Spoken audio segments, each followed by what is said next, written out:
She sat frozen, unsure if she had heard correctly. "You want me to return the goat?" she asked, her voice rising like a storm wind. Kwame nodded, folding his arms. "It was a gift from my uncle. I cannot accept such extravagance. It is too much. We must live modestly, even in gratitude." Amma stared at him, her mouth slightly open. "But it is our wedding day. The goat is not just meat. It is tradition, celebration. Your uncle honored us." Kwame shook his head. "And I honor him by not burdening him further. That goat could feed his household for a week." Amma stood slowly, her back straight. "Kwame, I left my family, my friends, the life I knew, to walk into yours. I wore the best my mother could sew, was adorned with the beads of my clan. I came with joy, not to ask for gold or fine cloth, but for a home where love flows freely. And now, on the first night, you shame me before my own heart." Kwame's eyes dropped for a moment, but his mouth remained firm. "I am not a man who wastes. We will build together, slowly. No goat, no waste." Amma turned toward the small window, the evening sun casting golden lines on her face. "So this is the wealth I was married into. Empty of laughter, empty of feast." There was silence between them, thick, unmoving. A lizard scurried across the clay wall. Then she whispered, not turning to him, "Kwame, when you ask for a woman's hand, you marry not just her skin but her spirit, her joy, her dreams. If you kill one, you lose the others." Kwame looked at her for a long while, then quietly stepped outside. That night, Amma sat alone in the small hut. No drums, no songs, just the chirp of crickets and a heart learning how to mourn quietly. Mourning in the hills of Kwahu was quiet, save for the birds calling their songs to the dew-soaked leaves. Amma rose from her sleeping mat with a stiffness that came not from the cold floor, but from the heaviness in her chest. She stepped outside, her bare feet sinking slightly into the earth, damp from the night's mist. The compound was still. No smoke from the kitchen, no clanging of pots. Only the steady rhythm of her breath and the early sounds of a world waking. She found the cooking area, a simple 3-stone fireplace, and the cracked clay pot she had seen the day before. It leaned like an old woman who had seen too many seasons. Amma ran her fingers over it slowly, then looked up to see Kwame returning with a bundle of firewood on his back. Their eyes met. He said nothing, only set down the wood and began breaking it into smaller pieces. Amma spoke first. "The pot is too old. It will crack if I boil anything heavy in it." Kwame didn't look up. "Then boil light things." The words were simple, but they struck her like stones. Still, she bit her tongue and began preparing the fire. Her mother had once told her, "When you walk into a man's home, you must first learn the rhythm of his silence before you can teach him the rhythm of your laughter." She fetched water from the stream, washed a few cowpeas, and began cooking. Kwame joined her on the low stool but said little. He ate in silence when it was done, nodding once in approval. Later that day, a neighbor stopped by. A woman with kind eyes and a baby strapped to her back. "You must be Amma," she said, smiling warmly. "I am Esai, Kwame's neighbor. I helped deliver him when he was born." Amma managed a polite smile. Esai chuckled. "They say you are the most beautiful bride to enter this village in 10 harvests. But I say, it is not the face that tells a woman's story. It is her feet, how they carry her through hardship. Are your feet strong, Amma?" Amma looked down at her dusty toes, then up at Esai. "They're learning." Esai nodded approvingly. "Good, because beauty feeds no child and soft hands grind no millet. Come visit me tomorrow. I'll teach you how to shape a new clay pot." When Esai left, Amma sat for a long while. A small part of her had expected rescue, a reversal, something dramatic. Instead, life had met her with cracked pots, silent husbands, and the soft challenge of a neighbor's wisdom. And still Alma didn't cry. Because deep within her, something had begun to stir. Not anger, not sorrow, but a quiet resolve. She would learn. She would endure. But she would not forget. The next morning, Alma tied a cloth around her waist and headed to Esi's homestead. The path was narrow but well-trodden, winding between cassava bushes and banana trees. She could hear the rhythmic sound of a pestle pounding millet before she even saw the house. They sat in the courtyard, her arms bare and dusted with flour, a wooden pestle rising and falling in steady beats. She looked up and smiled. "You came. Good," she said, brushing her hands. "Today you'll learn two things. How to shape a pot and how to shape a life." Alma smiled softly. She liked Esi's way of speaking. Simple but always layered with meaning. They began with the clay. Esi led her down to a shallow pit near the stream, where they dug out a mound of cool, pliable earth. As they worked it with water and kneaded it into form, Esi spoke without looking at Alma. Kwame's mother was hard like dry yam. Never praised, never smiled. She taught him that silence is safer than kindness. "But you," she glanced up, "you are not silence." And that may scare him. Alma frowned. "But why marry me then?" Esi chuckled dryly. "Because even men who love silence long for music. They just don't know how to dance when it plays." As the pot began to take shape under her fingers, Alma began to see that molding clay was not so different from molding moments. Slow, patient, intentional. She asked questions. She listened. She laughed once, and it surprised even her. When the pot was set aside to dry, Esi brought out millet and placed it in a large calabash. "Now," she said, "let's see if your hands can dance." They ground the millet together, and Alma found herself enjoying the rhythm, the weight, the way the grains responded to pressure. Her arms ached, but it felt good, real, alive. That evening, Alma returned home with the pot slung carefully in a cloth on her back and a small calabash of flour in her hand. Kwame was sitting by the door, sharpening a blade. "You were gone long," he said, not looking at her. "I was with Esi," she replied, setting down the flour. "She taught me how to make a pot." Kwame's eyes flicked to the clay form wrapped in cloth. He grunted. "You didn't need to." Alma paused, then said softly, "Neither did you marry me. But here we are." There was silence, but not the cold kind. He looked up slowly, and for the first time, Alma saw a flicker, small like a spark in dry grass, of something more than indifference in his eyes. Maybe curiosity, maybe guilt, maybe just surprise. But something. That night, Alma cooked again. This time, the food was soft and full of flavor. And though Kwame didn't say much, he nodded twice instead of once. Progress, Alma thought. Small like clay, but shaping into something.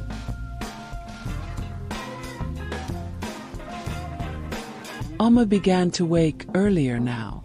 The first call of the birds had become her signal, not the creak of Kwame's footsteps. She would light the fire, bathe her face in the morning chill, and begin the slow, careful work of life in this new home. One morning, as she stirred porridge in the pot she'd shaped with Esi, she heard a soft knock on the frame of the door. It was Adjoa, one of the women who lived across the path. A toddler balanced on her hip, and another child clinging to her wrapper. "I heard you've been visiting Esi," she said without preamble. "She's tough, that one, but she makes good women stronger." Alma offered a shy smile and moved aside to let her in.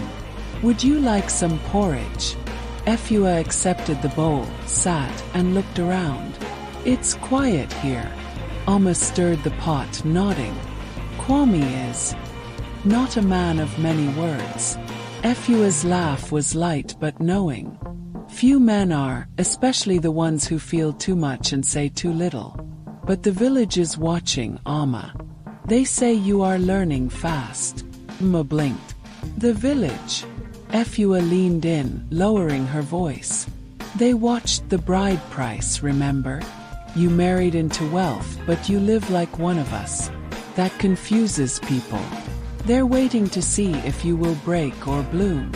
The words settled over Amma like morning mist.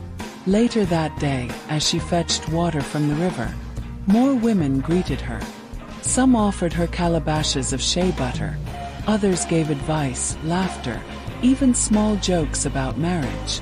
It was the first time she felt like she belonged to something wider than the silent walls of Kwame's house.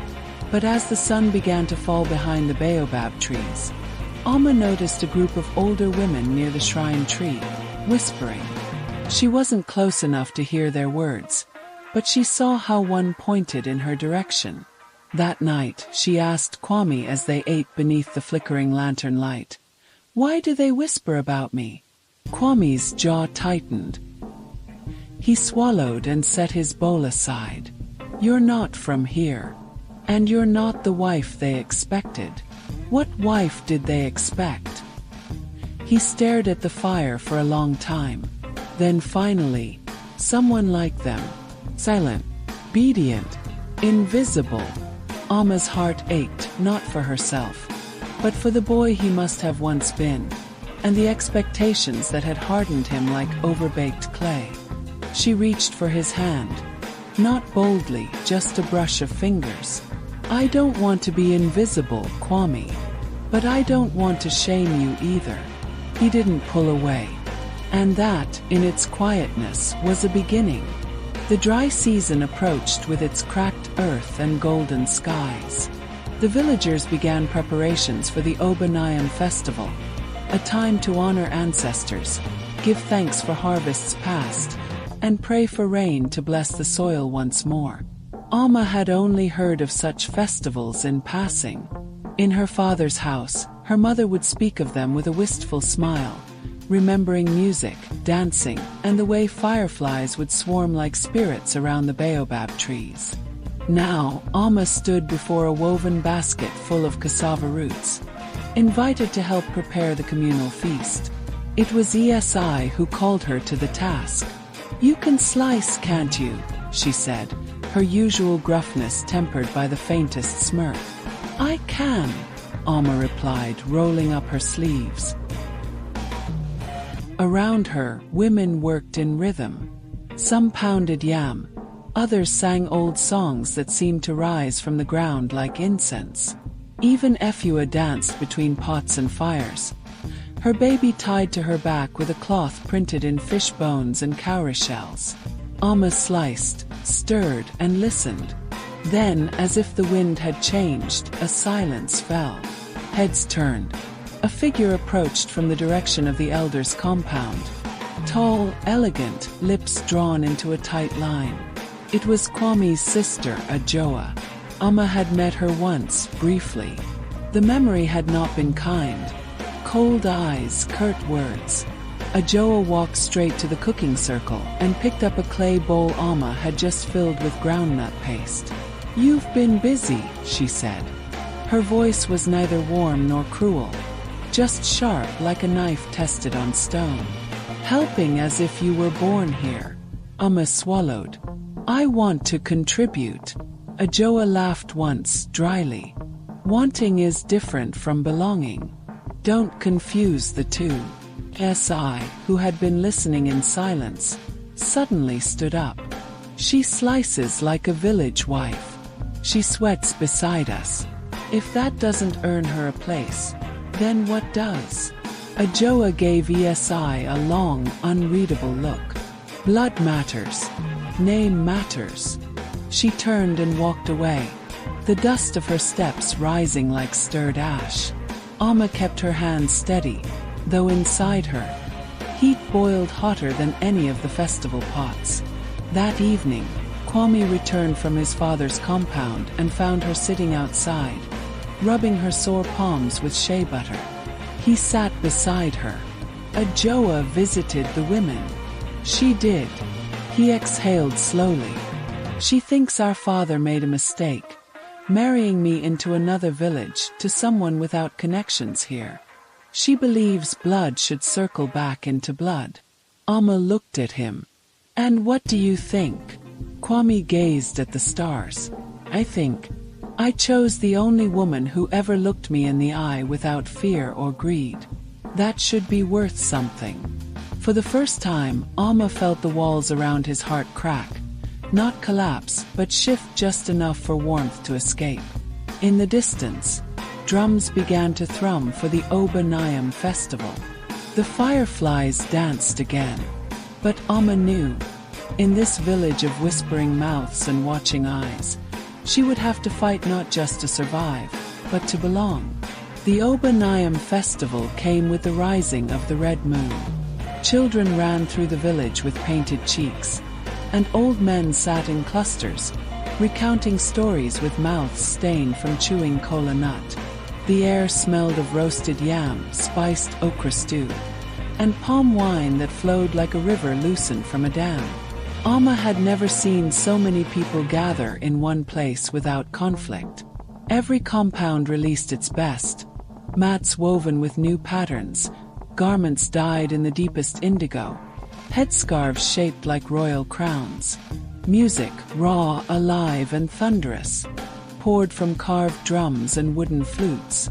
Amma wore a borrowed Kent wrap from Efua, tied expertly by ESI, who had, to Amma's surprise, begun showing her the tiniest signs of reluctant affection. "You walk tall," ESI muttered, adjusting the cloth over Amma's shoulder. "Don't bow for them, no matter how high they hold their noses." "I'll try not to," Amma said, forcing a smile. But in her chest something pulsed. At the center of the village, by the ancestral fire pit, a large wooden platform had been erected. Here, young women would dance before the elders, not as a show of beauty, but as a rite of belonging. To move in rhythm was to say, "I understand this land, I carry its weight, I am one with its breath." Kwame had not said if Amma was expected to dance. She had assumed not, until a boy from the drumkeeper's family handed her a strip of white cloth and said, "The elders chose you to join the circle tonight." He stared. "There must be a mistake." "There is no mistake. You are Kwame's wife." That evening, as the fires grew tall and the villagers circled the dancers, Amma stood barefoot beside ESI, Efua, and two other women. The soil beneath her feet was warm. The white cloth was tied around her head. Drums began to speak. The rhythm was unfamiliar. Too wild, too fast. Amma closed her eyes. Let the sound travel through her bones. She remembered her mother humming while grinding millet, the soft thud of feet on the earth when the village girls used to jump rope, and the slow sway of women balancing calabashes on their heads like crowns. Let go. Her arms rose like smoke. Her hips moved with the heartbeat of the drums. She danced. Not to impress, not to win, but to feel. Some point she forgot the watchers. She became a flame. When the final drumbeat struck, the air was filled with ululations, claps, and even a shout from Efua. "Amma!" But not everyone clapped. Amma saw Adjoa in the shadows, arms crossed, face unreadable. The elders whispered among themselves, heads bobbing thoughtfully. Later, as Amma stepped away from the fire, a boy ran up with a carved gourd filled with honey water. "It is done," he said. "What is done?" Amma asked, breathless. "You have danced your name into the soil. You are no longer only from your father's house. You are now part of this village." Amma held the gourd tightly. For the first time since leaving her home, her hands stopped shaking.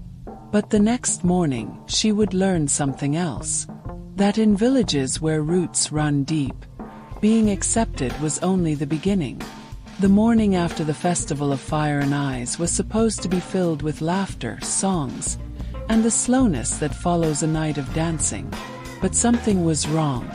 The rooster crowed once and went silent. Birds did not chirp. Goats huddled in corners, silent and tense. Even the trees stood too still, as if they too were listening. Alma was sweeping the compound when Kwame stormed in. His sandals coated in red dust and his brows furrowed like storm clouds. "The sacred goat has vanished," he said, voice low. Few gasped. "The white one." Kwame nodded. "The elders are gathered already. Everyone is being called to the square." "What happened?" Alma asked, placing her broom aside. Kwame hesitated. "The goat was for the harvest sacrifice. It was chosen weeks ago, marked, kept in the shrine pen. No one was supposed to go near it." Alma frowned. "Then who could have?" "No one should have," Kwame said, already walking off. "But someone did." At the village square, tension clung to the air like thick fog. Elders sat beneath the talking tree. A few held carved staffs. Others had painted symbols on their cheeks. The Okomfo, the village priest, stood in the center, his white robe damp with sweat. Behind him, 5 village youths knelt in the dust, heads bowed. Among them Adjoa. Alma's heart skipped. "They say someone cut the rope," whispered Esi beside her. "The goat ran into the forest." Alma asked, "How do they know it wasn't just lost?" "It doesn't get lost. That goat had eyes like it knew it was born for death." The Okomfo raised his staff. Silence fell. "This is a curse," he declared. "A test. A thief has defiled the offering." Murmurs. Kwame's face was unreadable as he stepped forward. "Who are the accused?" The Okomfo turned. "The 5 who were seen near the shrine the night of the festival." Adjoa lifted her head. Her voice rang out sharp and sure. "I went near the shrine, yes, but not alone. I followed Alma." All heads turned. Alma felt the world tilt. "That's a lie," Efua shouted, stepping forward. "Alma danced all night, she never left the fire." But Adjoa smiled, bitter and cold. "She left for a while. Ask the boy who brought her the honey water." Alma's voice wavered. I stepped away to rest, but not to go to the shrine." "Then where?" Adjoa asked, eyes gleaming. "Where did you go?" Alma's lips parted, but no words came. Because in truth, she had wandered away from the crowd. Just for a moment, to breathe, to look up at the stars. She hadn't told anyone. And now, that silence had become a rope tightening around her. The Okomfo looked at her. "Well, I didn't go to the shrine," she said firmly. But her voice sounded small. "The elder with the crooked cane stood. Until the goat is found, suspicion falls on all. No harvest sacrifice means no blessings. Famine, misfortune. We must cleanse the village." "How?" someone asked. "There must be a sign," the Okomfo said. "The ancestors must show us who speaks the truth." Adjoa smirked. Alma clenched her fists. This was no longer about a goat. This was war dressed in tradition. The village buzzed with unrest. Word of the missing goat had spread far beyond the central square. From fishmongers to palm wine tappers, everyone had something to say. But Alma didn't speak. She sat beneath the Adjoa tree behind Efua's hut, staring at the earth, listening to the whispers of insects and wind. "You have to defend yourself," Efua urged, arms crossed. "I told the truth." "Yes, but truth is not enough here. You think the elders will pick truth over fear?" Alma didn't respond. That night sleep did not come. The drums in her chest beat too loudly. The weight of Adjoa's accusation pressed against her ribs. She replayed every step of that night, every flicker of firelight, every face in the crowd. And then she remembered him. The boy with the honey water. What had he seen? At dawn she slipped out, taking the forest path. Her sandals were light, but her heart was heavier than iron. She was going to find the goat. The forest outside the village was thick with dew and shadow.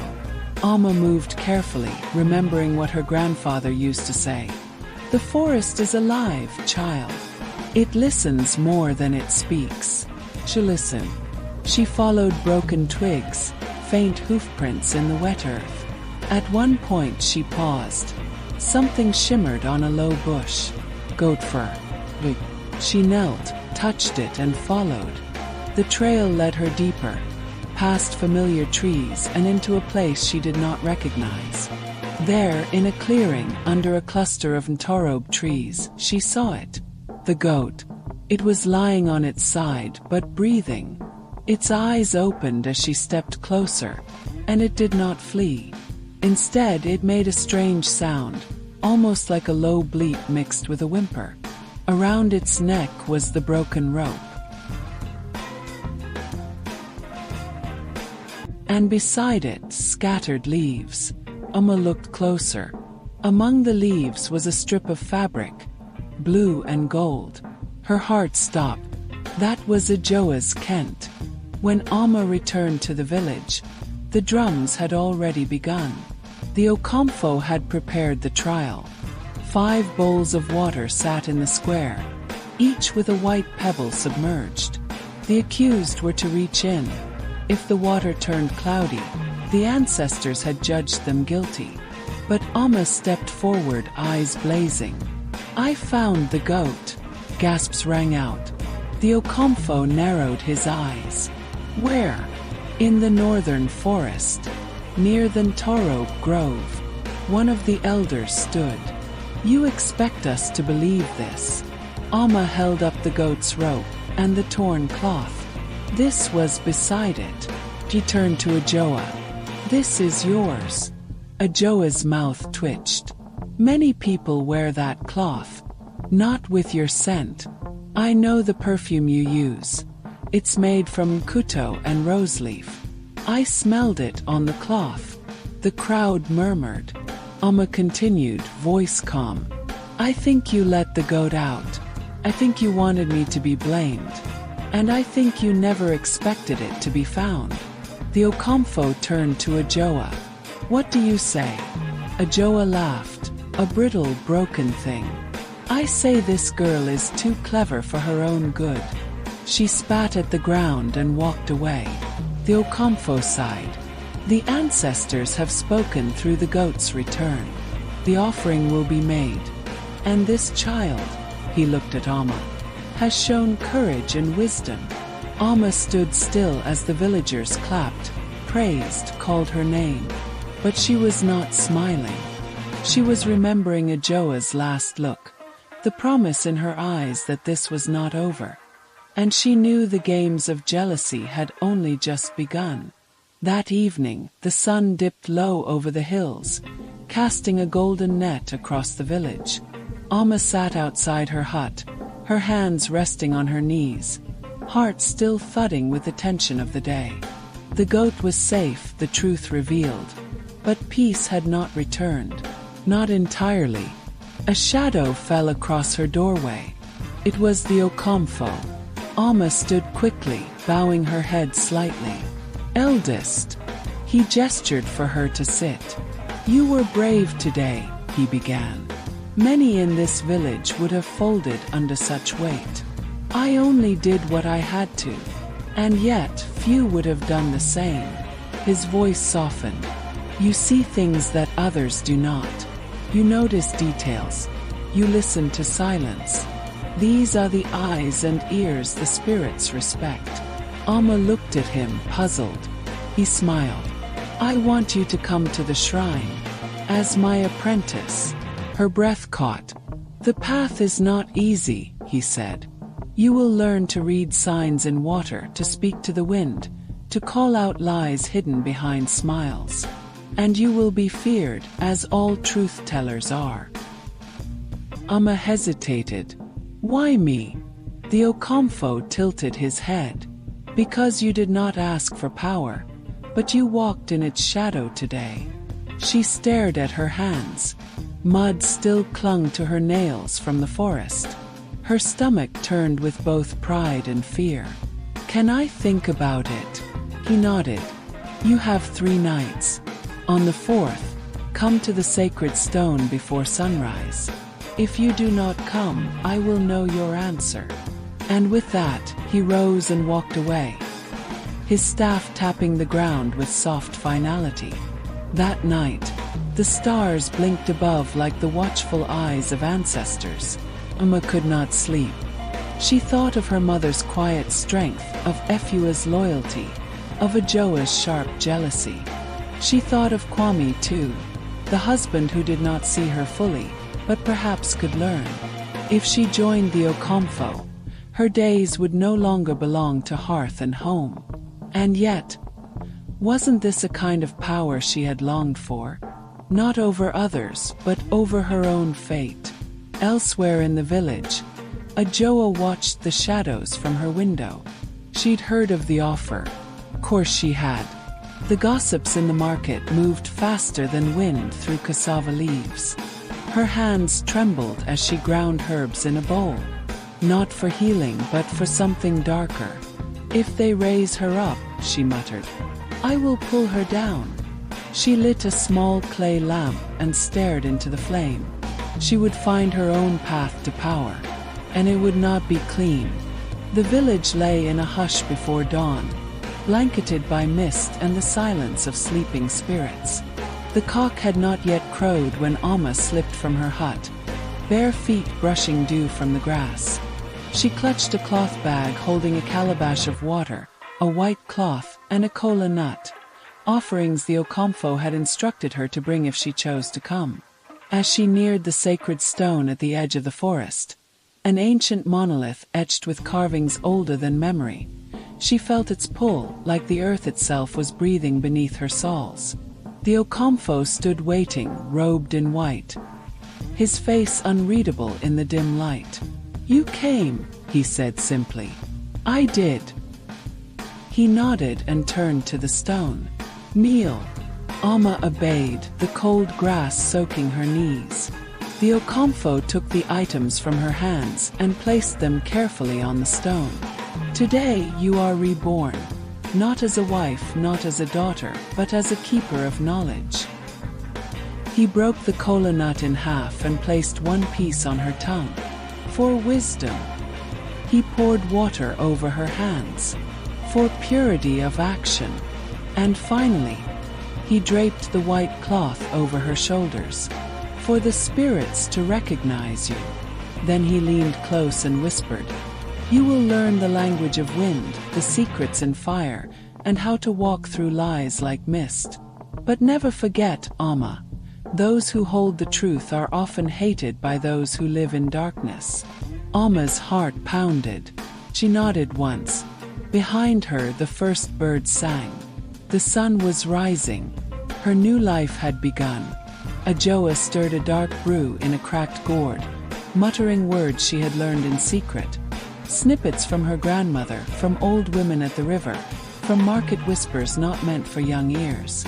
She wasn't going to sit and watch Amma rise like the morning star. She dipped a cloth into the potion and began sewing it into the hem of a wrapper. For when she dances at the next harvest, Adjoa said to no one, she will stumble, she will fall, and the spirits will see her shame. A crow called from her rooftop. She looked up. Watch for me, she whispered to the bird. Soon they'll remember my name, not hers. Amma walked behind the Okomfo, her feet brushing red earth. The trees around the sacred path leaned like listening elders. She felt them watching. Your first lesson, he said without turning, is to listen without ears. She frowned. Not all things are said in words, Amma. Some truths ride on silence, others on fear. He stopped, finally, at a circle of stones. "Sit here. Close your eyes." Uma obeyed. She listened. And the forest began to speak. The air was thick with excitement. The harvest festival, a time of feasts, dances, and stories, was upon the village. Alma stood at the edge of the festivities, her new life in the shrine still fresh in her heart, but her mind heavy with thoughts of her family and the future. The elders had promised that the dance would mark her return to the village, a chance to show her strength and wisdom. Her dress, sewn with threads of golden beads and dyed with the colors of the earth, shimmered in the torchlight. She had been taught the ancient dance steps in secret, movements that spoke of the harvest, of the seasons, of the spirits. It was not just a dance, it was a ritual, a way to honor the ancestors and the earth. As the drums began to beat, she stepped forward, feeling the rhythm seep into her skin. The village gathered in a circle, cheering and clapping, as she raised her arms to the sky, her body swaying with the pulse of the music.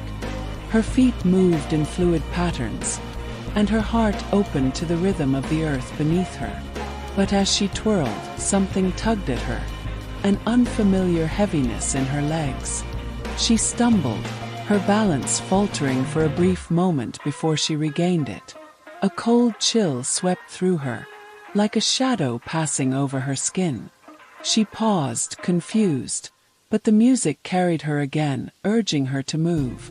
Her feet quickened, but it was as if the ground had become slick, and every movement felt unnatural. She stumbled again. A murmur ran through the crowd, but Alma pushed it aside. She was Mrembo, a daughter of the earth. She would not be defeated. She gathered her strength and danced harder, faster, her body following the ancestral rhythms, the echoes of the old ones pulling her forward. Then she felt it again, a sudden weight in her foot, as if something had latched onto her. A sharp pain shot through her ankle, but still she danced, moving with all the grace and power she had been taught. But something was wrong. A dark figure stood in the crowd, watching, eyes gleaming. Alma's gaze locked on the stranger for a moment, and she saw a sly, satisfied grin spread across his face. The Okomfo's words echoed in her mind. Those who hold the truth are often hated by those who live in darkness. Suddenly, she felt her ankle twist under the unseen force. She fell to the ground with a loud thud, the dance halted by the crowd's gasps. Her heart raced, fear taking root deep within her. She could not let the darkness win. Not now, not ever.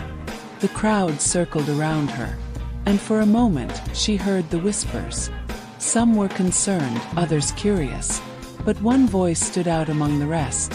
Adjoa, her voice dripping with bitterness. "I told you it was too much," Adjoa sneered, stepping forward. "You should have stayed in the forest with your Okomfo. You are nothing but a poor village girl pretending to be a goddess." Alma's breath caught in her throat. The pain in her ankle was excruciating, but it wasn't the pain that hurt most. It was the accusation in Adjoa's voice. The words felt like a betrayal. But Alma remembered the lessons from the shrine, the teachings of the Okomfo. This was not her fight. This was not the moment to fall prey to the darkness. She closed her eyes, letting the whispers fade. Then she rose. The pain in her ankle was still there, but her spirit was strong. She had been chosen for this path, and no curse or charm could take that from her. "I am Alma," she said quietly, standing tall. "Daughter of the earth, keeper of the truth, and I will dance again." With that, she stepped forward, her feet finding the rhythm once more. The crowd fell silent, watching as she moved, her every step a declaration of defiance against the darkness. And as she danced, the spirits of the earth gathered around her, whispering their ancient approval. The next morning, Alma awoke early. the events of the previous night heavy in her heart. She had danced, yes, but something lingered, a feeling of unease that would not leave her. She slipped from her bed and walked outside, feeling the first light of dawn kiss her skin. The village was still asleep, and she took this quiet moment to meditate, clearing her mind of the shadows that had crept into her thoughts. But just as she began to focus, a figure approached from the mist. It was the Okomfo. "Alma," he called softly, his voice carrying the weight of the forest. "The harvest dance was only a test. You have passed it, but now the real journey begins." Alma turned to face him, unsure of what he meant. "A test? The darkness you felt last night, those were not the spirits of the earth. That was the work of someone who seeks to undo you, someone who fears your truth." Alma's heart sank. She knew who it was. "Adjoa." "I will not be undone," Alma said, her voice steady despite the fear that gripped her chest. "I will rise, no matter the cost." The Okomfo nodded. "There will be a cost, Alma. But know this, the truth is a powerful weapon, and those who wield it often stand alone. Be prepared to walk that path, for it will not be easy." Alma took a deep breath. She had already taken her first steps.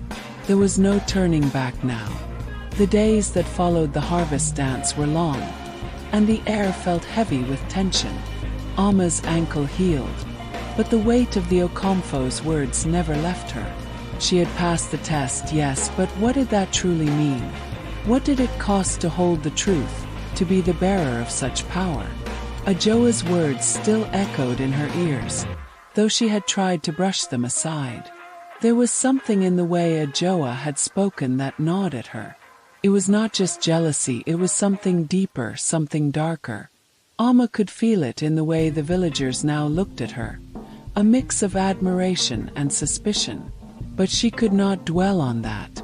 She had learned the lessons of the earth, of balance and harmony, and now it was time to put them into practice. One evening, as the sun dipped below the horizon, Alma was walking toward the river when she saw a shadow moving at the edge of the trees.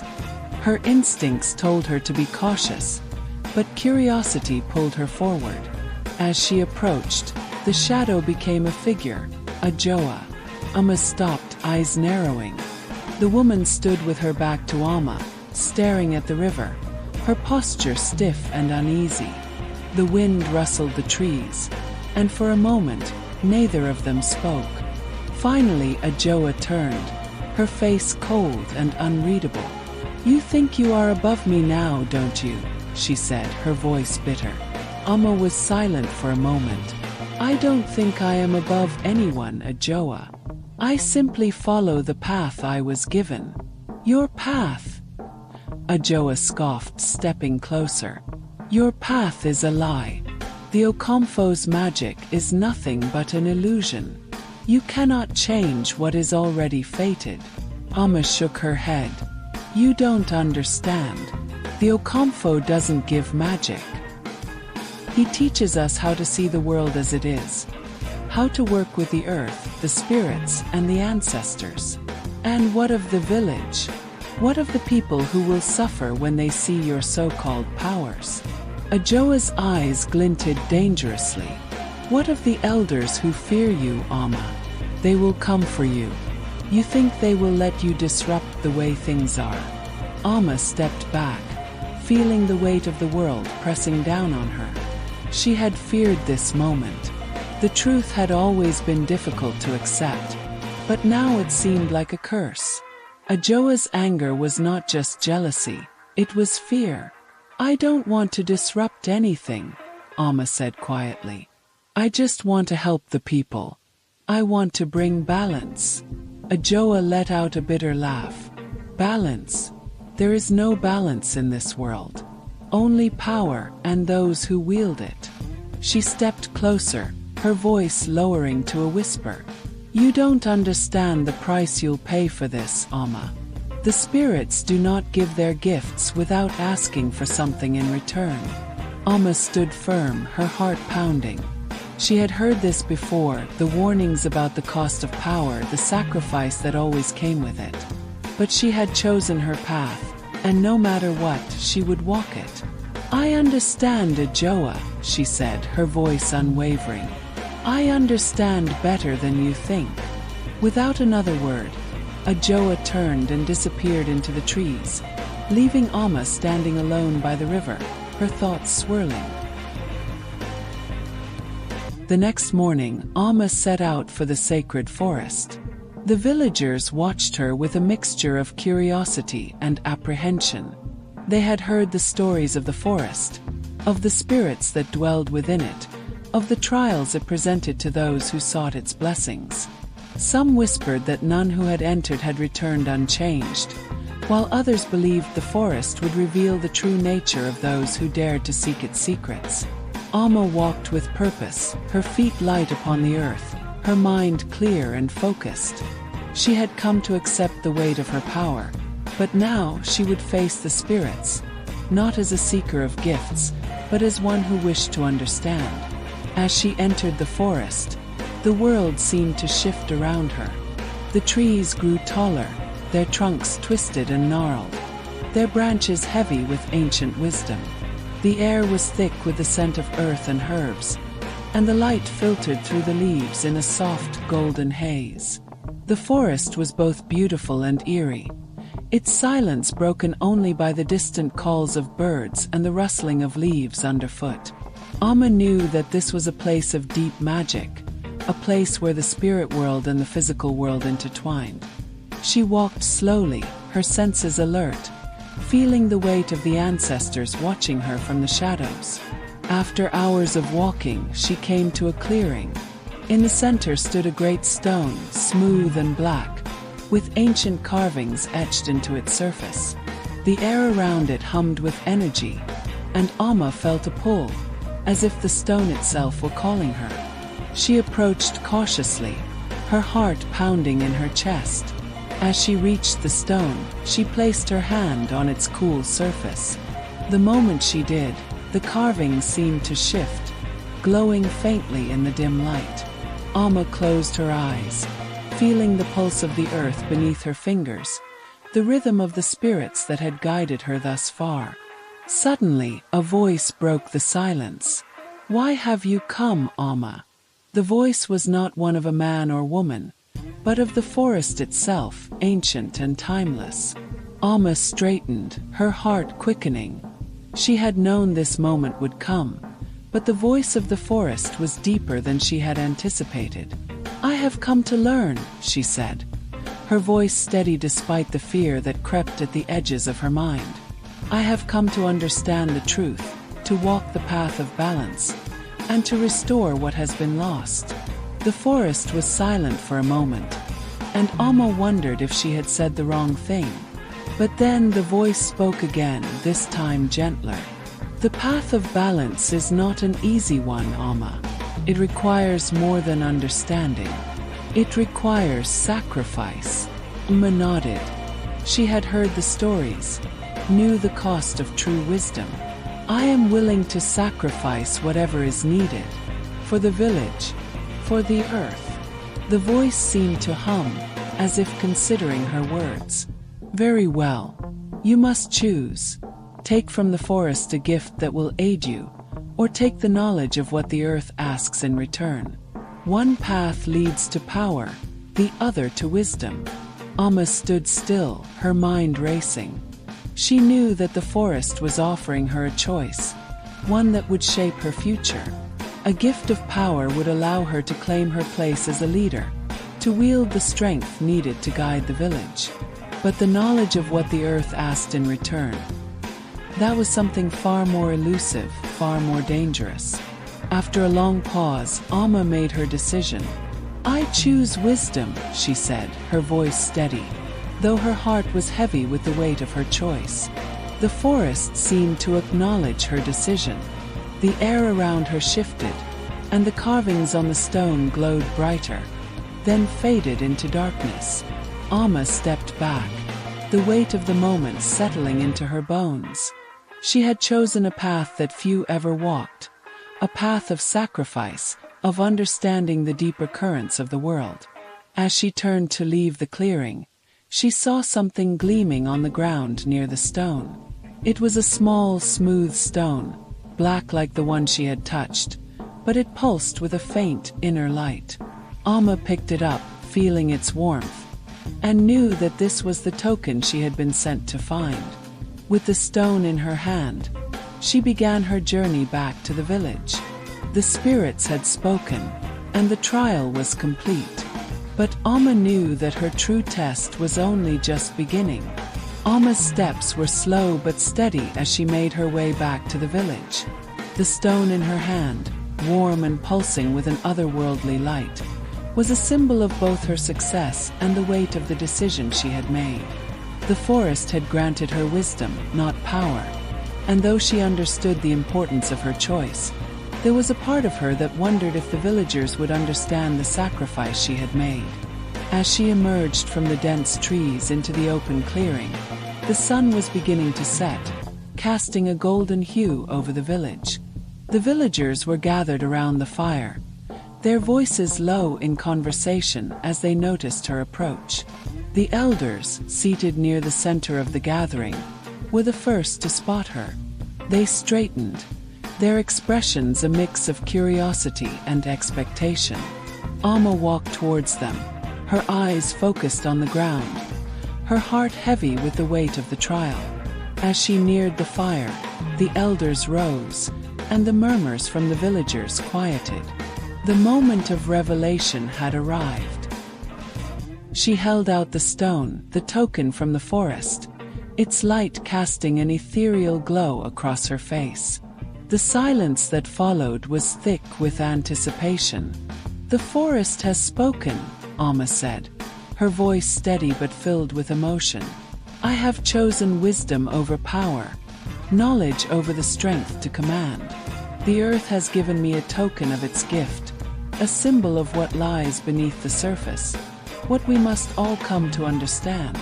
Old Jomo stepped forward, his expression unreadable as he took the stone from her hands. He turned it over in his hands, his weathered fingers tracing the faint symbols etched into its surface. The glow dimmed slightly as he examined it, his brow furrowing in concentration. "I see," he murmured, his voice low. He paused, then looked up at Amma. "The forest has chosen you, not for your strength, but for your heart. This is the wisdom you sought, the understanding of balance, not in power, but in the recognition of the cost of what we seek."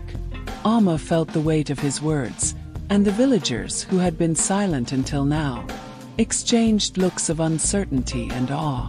There was a murmur among them, some nodding in agreement, others still unsure. "Is this what you wanted, Amma?"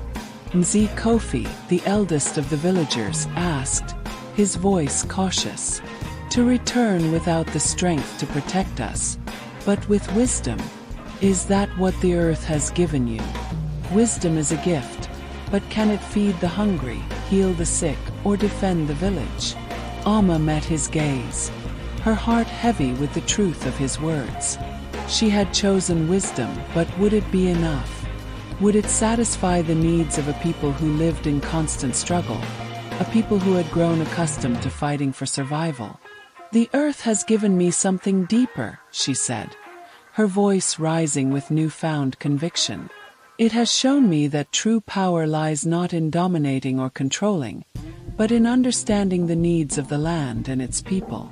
Power without wisdom is a weapon of destruction, but wisdom, when shared, can uplift.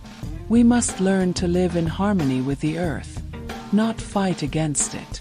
The villagers were quiet, some skeptical, others moved by her words. The elders exchanged glances, the weight of the decision settling in their minds. Old Jomo stepped forward again, his eyes filled with a mixture of pride and concern. "You have chosen a path few would dare to take," he said, his voice filled with a reverence that only a few had ever heard from him. "It is not the path of easy victory, but the path of true leadership. The village will face challenges, And there will be times when wisdom alone will not seem enough. But your heart has chosen the way of the earth, and we must walk it together. Alma felt a sense of peace settle over her, knowing that the decision she had made, difficult as it was the right one. The path ahead would not be easy, but she was no longer alone. The villagers, though unsure, began to nod, one by one, as if they too were beginning to understand the depth of her choice. The days following Alma's return were filled with both tension and hope. The villagers had accepted her decision, but the true test was yet to come. For while wisdom might have been the choice of the forest, the real challenge lay in applying that wisdom to the everyday struggles of the village. The rains had been sparse, and the crops were failing. The river, which had once flowed generously, was now little more than a trickle.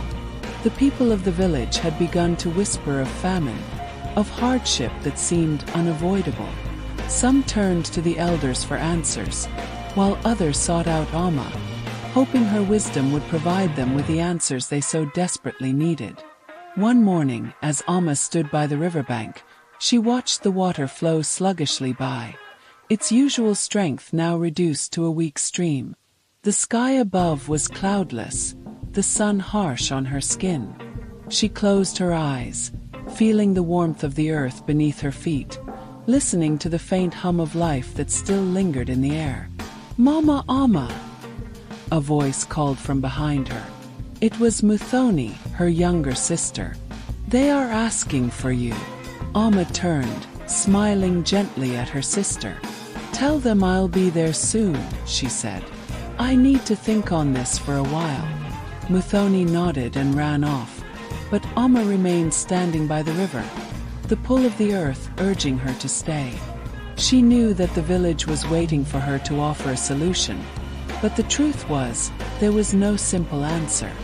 Wisdom alone would not bring the rains, and no amount of knowledge could change the course of the river. And yet, she felt a stirring deep within her, a call to the land that she could not ignore. She closed her eyes again, placing her hands on the earth. "Show me what I must do," she whispered to the land, to the spirits that had guided her thus far. In the silence that followed, Alma felt the faintest shift in the air. A breeze stirred, and the earth seemed to hum beneath her feet. She opened her eyes, a sense of clarity washing over her. The answer was not something she could give alone. It would take the entire village working together to restore the balance they had lost. With a renewed sense of purpose, Alma turned and headed back toward the village. She knew the path ahead would not be easy, but with the wisdom she had gained, she would guide them, step by step, toward a future of balance and hope.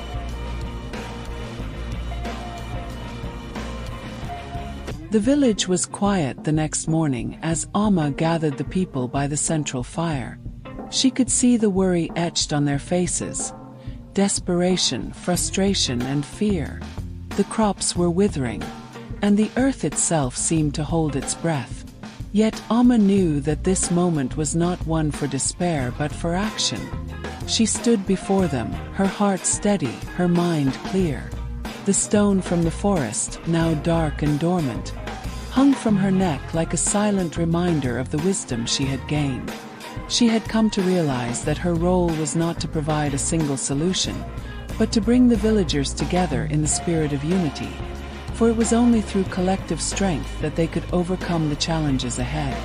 "My people," she began, her voice strong yet gentle, "the earth is not an adversary, nor is it an ally who can be summoned at will.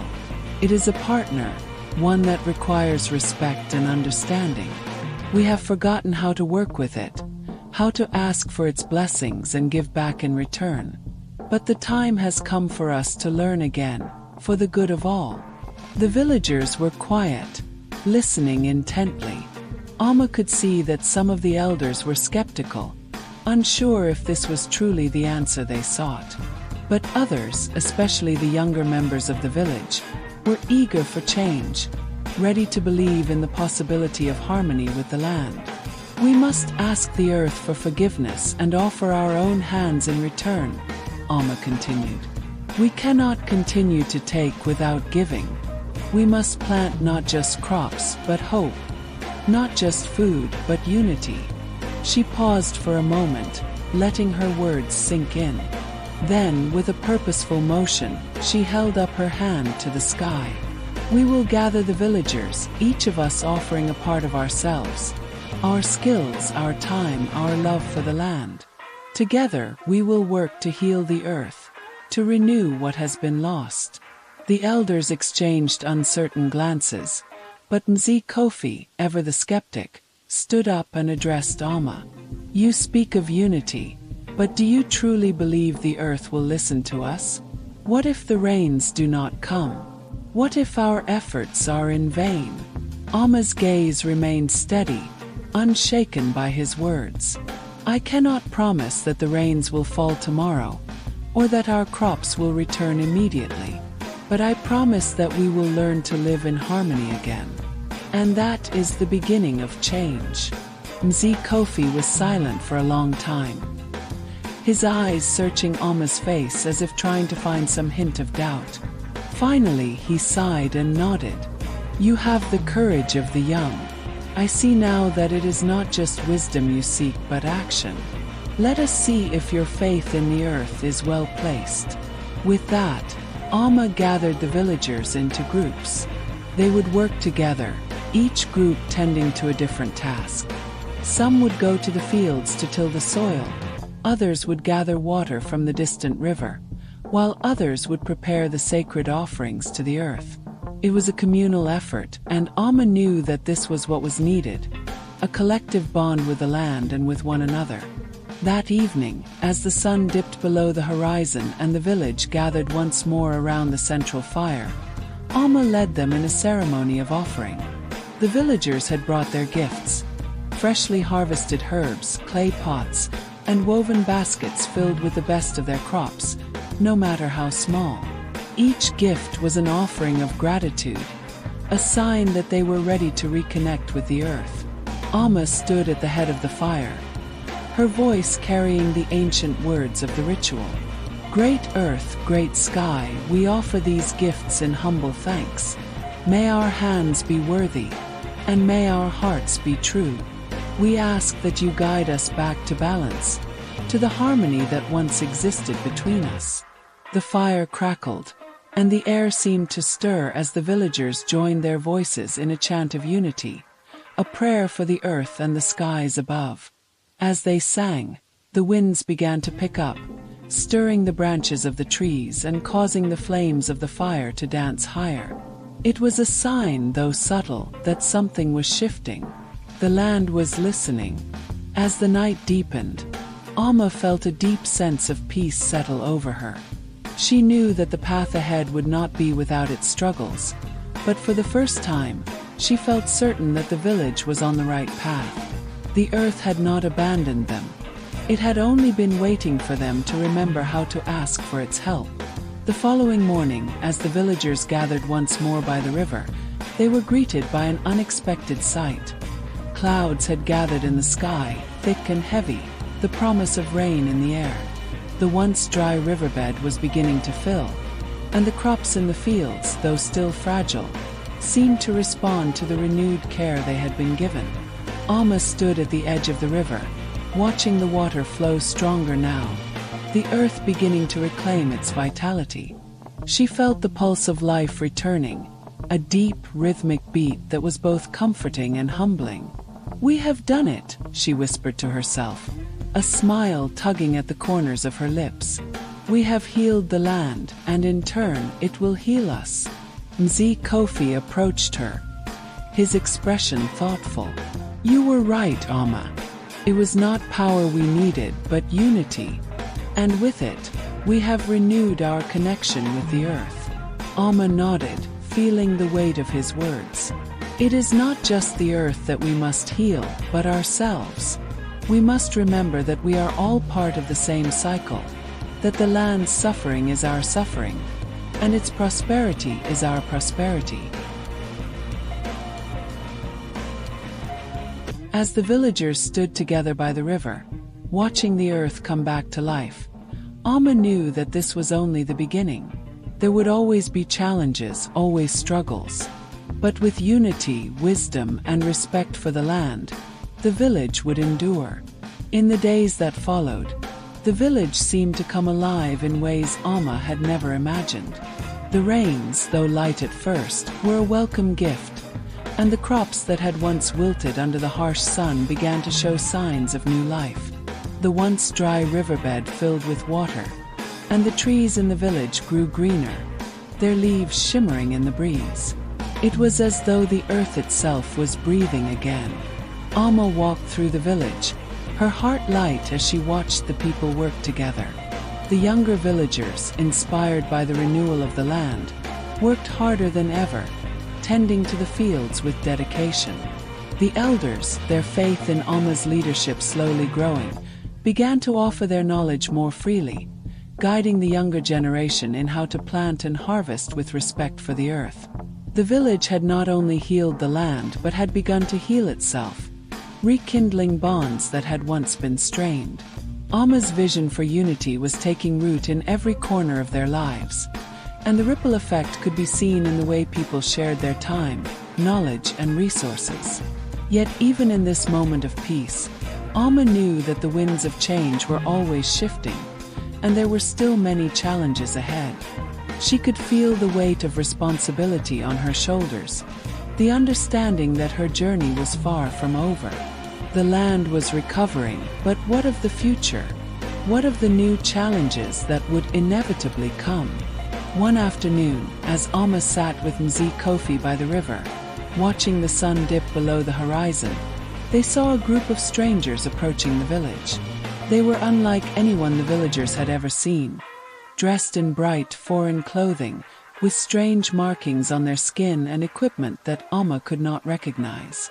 There was an air of uncertainty among the villagers as they gazed upon the strangers, unsure of their intentions. Mzee Kofi turned to Amma with a worried look. "Do you think they are here to bring more change?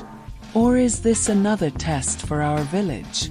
Amma stood up slowly, her eyes fixed on the strangers. Her heart raced, but her resolve remained firm.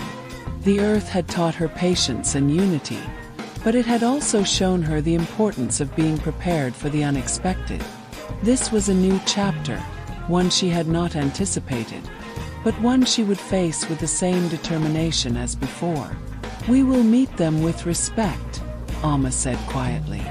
"We do not know their intentions, but we must trust in our strength as a people. We will offer them our hospitality and learn what they seek." The strangers approached the village slowly, their eyes scanning the landscape with an almost curious air. As they reached the outskirts, one of them, a tall man with silver hair and a calm demeanor, stepped forward. "I am Zuri," the man said, speaking in a language that was unfamiliar to Amma but somehow resonated with her. "We come from a distant land, and we seek knowledge. We have heard of the changes in this place, of the healing of the land, and we wish to learn from you." Amma stood tall, her gaze steady. "We are a village that believes in unity with the earth, in harmony with nature. What knowledge do you seek?" Zuri's eyes gleamed with a mixture of respect and curiosity. "We have seen many lands and many people, but we have never encountered a community such as yours. We believe that the way you live, your connection to the land, your resilience, holds answers to questions we have long pondered. We seek to understand this way of life, so that we may take it back to our own lands and share it with our people." Amma considered his words carefully. There was a sincerity in his voice, but also a hint of something she could not quite place. She knew that such knowledge was sacred, not to be shared lightly, but she also understood the power of exchange, of learning from others and teaching in turn. "We will listen to your stories," Amma said, her voice calm but firm. "But know this, the knowledge of this land, the wisdom we have gained, is not just a gift. It is a responsibility. It must be respected, and it must be used with care. Zuri nodded, understanding the weight of her words. We come in peace and with respect. We ask only for the chance to learn, to share, and to understand. With that, Amma and the villagers welcomed the strangers into the fold. Over the coming days, they shared their knowledge of farming, of the rituals they had performed to heal the land, and the traditions that had bound them together for generations. In return, the strangers shared stories of distant places, of their own struggles, and of the lands they had left behind. Amma could not help but feel a sense of unease as she listened to their tales. These strangers spoke of cities and technologies that seemed foreign and distant to her, of a world that moved at a pace she had never known. There was talk of machines that could do the work of many, of trade and commerce that stretched across the seas. It was a world that felt both exciting and overwhelming, a world that seemed to promise convenience at the cost of connection. As the days passed, Amma found herself torn between the wisdom of the old ways and the allure of the new. The villagers had worked hard to restore their balance with the earth. But could they truly remain isolated from the rest of the world? Could they continue to live as they always had? Or would they need to adapt to survive? One evening, as Amma sat alone by the river, reflecting on the events that had unfolded, Kofi joined her. The moonlight reflected off the water, casting a soft glow over the landscape. "You seem troubled," he said, his voice gentle. "The strangers have brought much to consider, haven't they?"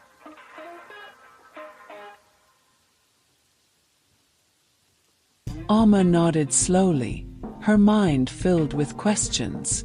"They speak of a world so different from ours, one that moves faster, that offers promises of progress.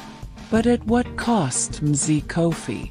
We have worked so hard to heal the land, to restore our way of life. Can we really turn away from the ways of our ancestors? Or must we find a way to blend the old and the new?" Kofi gazed at the river, his eyes thoughtful. "The earth has always been a teacher, Amma. It does not demand that we remain stagnant, only that we respect its rhythms. Perhaps the answer lies not in rejecting the new, but in ensuring that it does not overshadow the old ways." Amma looked up at the stars, a sense of clarity beginning to form in her mind. "We will not abandon the old ways, but we will also not close ourselves off from the possibilities of the future.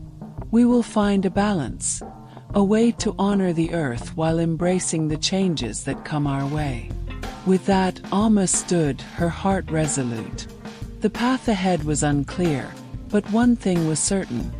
She would walk it with the strength of the earth beneath her feet and the wisdom of the ancestors guiding her every step. The village buzzed with an air of quiet anticipation. The strangers, Zuri and his companions, had been there for several weeks now, and the villagers had grown accustomed to their presence. Amma, though still cautious, felt a growing sense of curiosity about the world they came from. In the evenings, after the day's work was done, she would sit with Zuri and the others, listening to their stories, their questions, and their ideas. One particular evening, as the sun set behind the mountains and the cool night air settled in, Amma invited the strangers to a meeting with the village elders. It was time to take the next step in understanding one another, to see if there was a way to learn from the strangers without losing sight of their own identity. The meeting took place in the center of the village, under the shade of an ancient baobab tree that had stood for generations. The elders, wise and weathered, sat on the ground in a circle, their faces etched with the years of their experience. Amma stood beside them, her presence both commanding and gentle, a bridge between the old ways and the new. Zuri and his companions sat across from them, their eyes respectful yet eager. There was an air of uncertainty but also hope. The strangers had already learned much about the village's way of life, the communal work, the connection to the land, the deep respect for the ancestors, but they wanted to know more. They wanted to understand the heart of the village, the spirit that held it all together. Zuri spoke first, his voice calm but carrying an edge of urgency. We come from a place where the earth is no longer kind. We have seen cities rise, but they are built on the backs of those who have forgotten the land. We have seen forests fall, rivers run dry, and fields grow barren. The people are disconnected from the earth, from one another, and from their own hearts. We seek to learn how you have maintained your bond with the land. How do you keep the earth alive when so many have let it die? Amma took a deep breath, her heart heavy with the weight of his words. She looked around at the elders, and they nodded, signaling that it was time for her to speak. "We do not keep the earth alive," she said softly. "The earth keeps us alive. We are but one part of a much larger whole, and our survival depends on our relationship with it. We honor the land, the water, the trees, the animals. We give thanks for the food it provides, and we tend to it with care. Our traditions are not merely rituals. They are a way of life. They are how we keep the balance. It is a shared responsibility, one that we all carry." Zuri listened intently, his brow furrowed in thought. "And what of the future?" he asked. "What of progress? We have seen the advancements of our people, our cities, our technologies. They have brought us comfort and wealth, but they have also distanced us from the earth. Is it possible to build a future that is both prosperous and connected to the land?" Amma paused, her mind racing. The question Zuri posed was not one she had considered fully before. The future, what would it look like? Could they continue to live in harmony with the earth and still embrace the changes that came with progress? "We must not fear change," Amma said slowly. "Change is inevitable, but it must be guided by wisdom. We can learn from the world beyond, but we must not forget where we came from. We must adapt, yes, but always with respect for the land, for the ancestors, for the balance that sustains us." The elders nodded in agreement, their eyes shining with quiet pride. They knew that Amma's words held the truth they had carried with them for generations. Zuri turned to his companions, exchanging glances with them. Then he looked back at Amma, his expression one of quiet understanding. "Perhaps there is a way for us to learn from each other," he said. "Maybe the future lies in the melding of both worlds, the wisdom of the land and the innovations of our cities. If we can find that balance, we may have a chance to heal what has been broken." Amma smiled, the weight of the conversation still heavy in her heart but now tempered with hope. "We must walk this path together, learning from one another. There is much we can offer each other, but only if we approach it with humility and respect." The meeting ended as the stars began to twinkle in the sky, the villagers and strangers rising to their feet, ready to begin the work of understanding. It was not a simple journey, nor one that could be completed in a single moment, but it was a start, an acknowledgement that both worlds had something to offer. The days that followed were filled with both excitement and trepidation. The villagers had agreed to teach the strangers the ways of the land, the rituals of planting, the rhythms of the seasons, the respect for the ancestors. In turn, the strangers shared their knowledge of tools, techniques, and ideas that could help the village adapt to the changing world around them.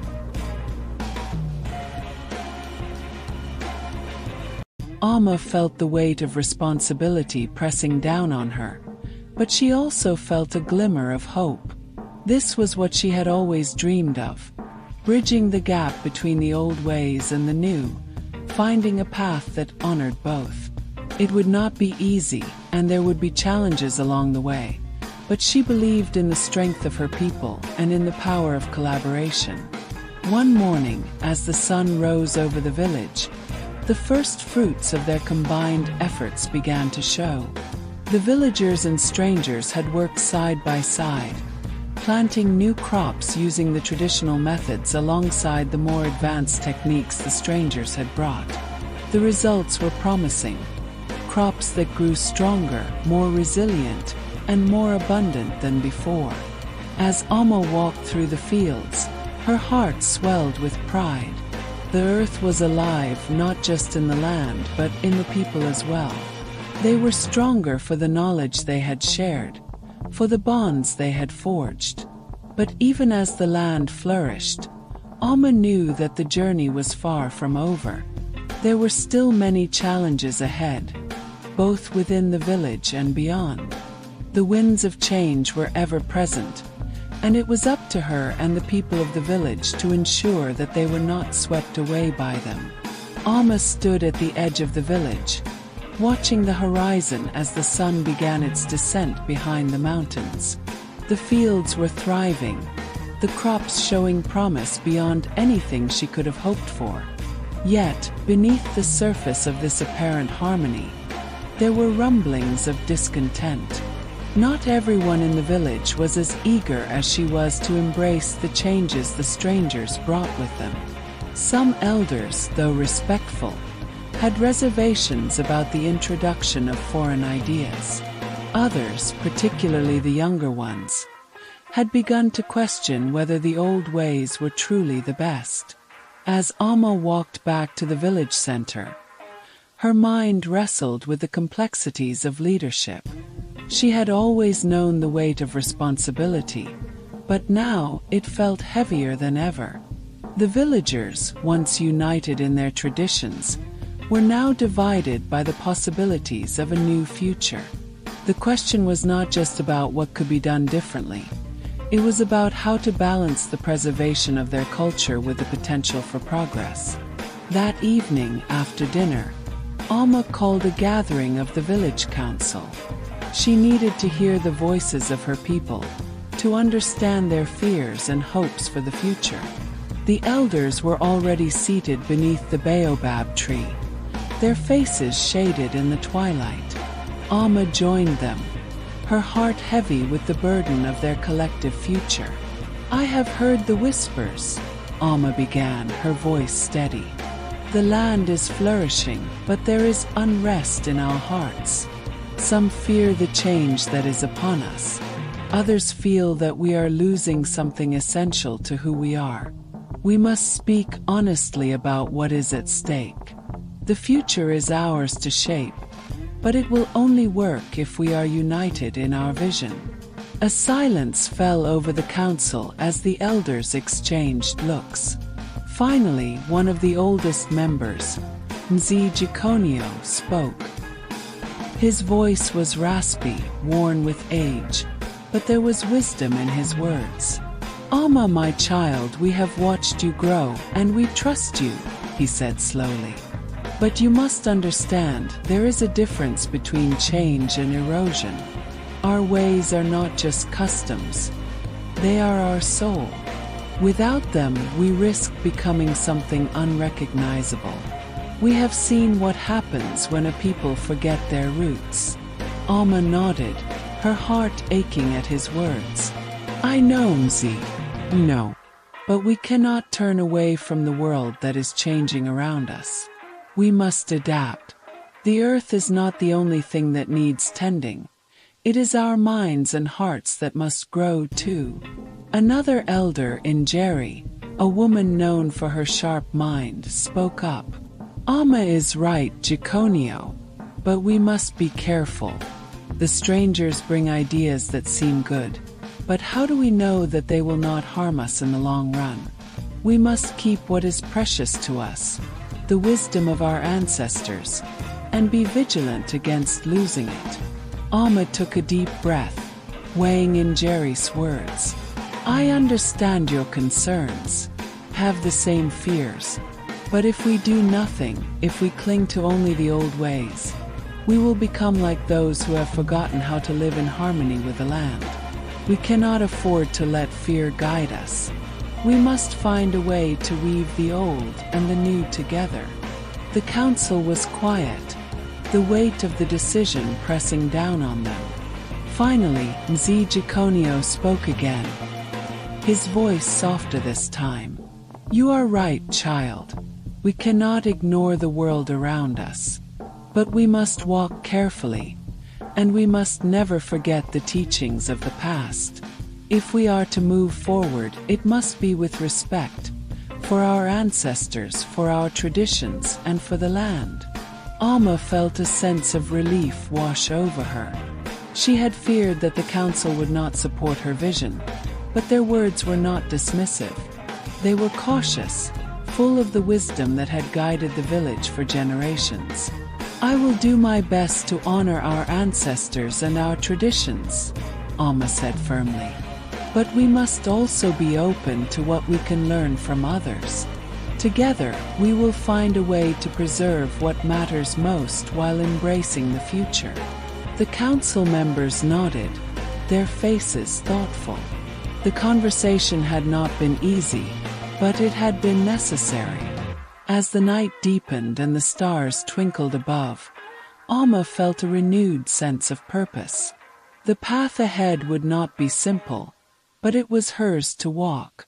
Days passed, and the changes in the village continued to unfold.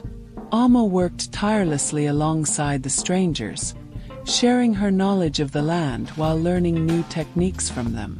The crops flourished, the community worked together more than ever, and for a while, it seemed like the village was on the cusp of something extraordinary.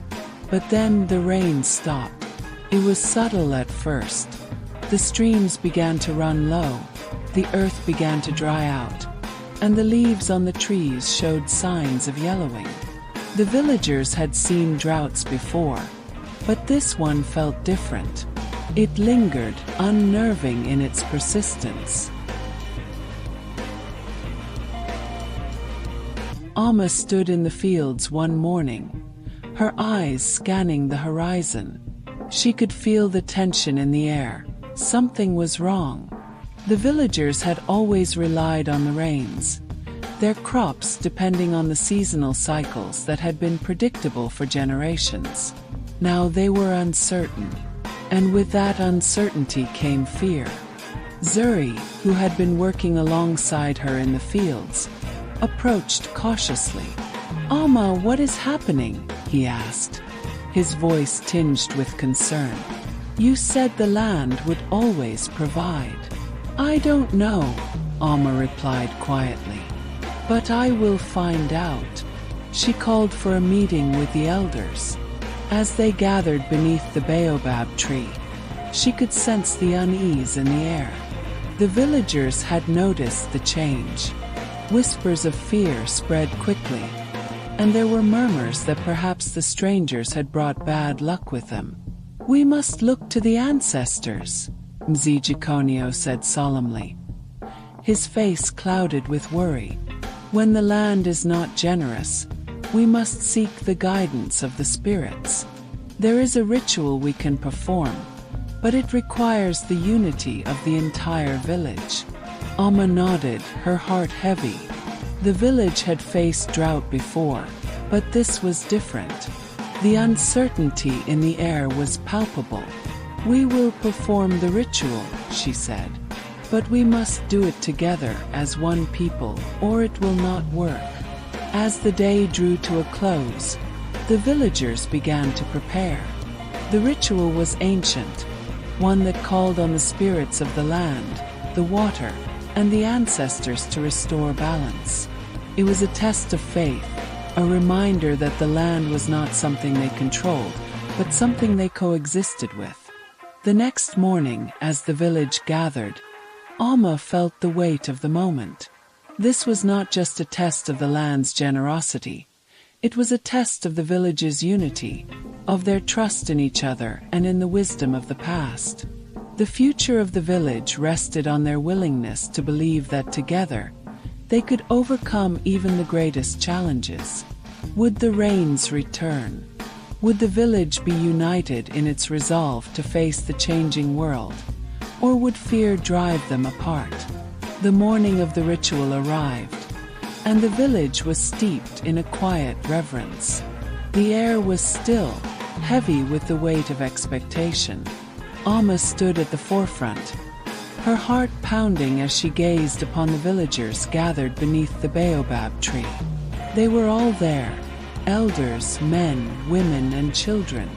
Each person was wearing their best attire, colorful beads and adornments symbolizing unity and strength.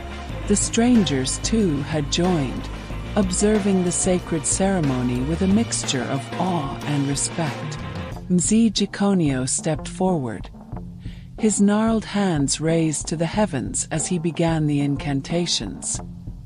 His voice was low and steady, carrying the weight of generations. The words he spoke were ancient, passed down through the years by those who had come before.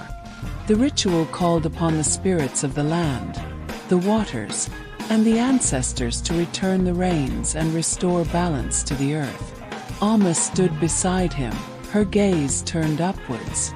The sun beat down on her, but she felt no discomfort, only a deep connection to the land beneath her feet, to the village that had raised her, and to the ancestors who had shaped the lives of all who lived here. She repeated the words of the incantation in her heart, though she did not speak them aloud.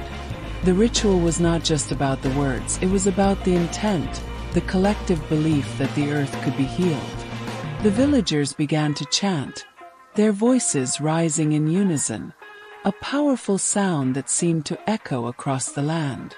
It was a prayer, a plea, a promise to honor the land and the spirits that had sustained them for generations. Amma's mind raced with thoughts of the future. What if this did not work? What if the drought was a sign that things had changed too much, that the balance they had known for so long could not be restored? She pushed these thoughts aside, focusing instead on the energy around her. She could feel the strength of the community, the shared desire to overcome. This was their chance, not just to restore the rains, but to reaffirm the bond between the people and the land, between tradition and progress. As the ceremony reached its peak, the sky above them seemed to darken, the air shifting with an unnatural chill. The wind began to pick up, stirring the leaves of the baobab tree. For a moment there was silence, a stillness that felt like the world was holding its breath. Then, as if on cue, the first drops of rain fell. The villagers gasped, their eyes wide in disbelief. The rain began slowly at first, a gentle drizzle that quickly turned into a steady downpour. The earth seemed to come alive with the sound of the water hitting the soil, soaking into the ground, restoring what had been lost. Amma looked around, her heart swelling with gratitude and awe. The ritual had worked. The rains had returned. The villagers erupted into cheers, their voices lifting into the air in celebration. Some danced, others sang, and even the strangers, who had never witnessed such a ceremony before, joined in the joyous display.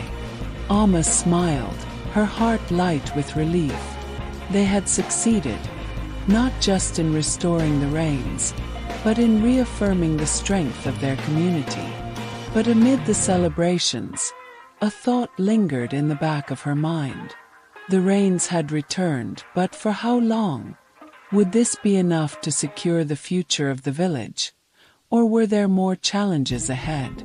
The drought had been a warning, a reminder that the world was changing in ways they could not always control.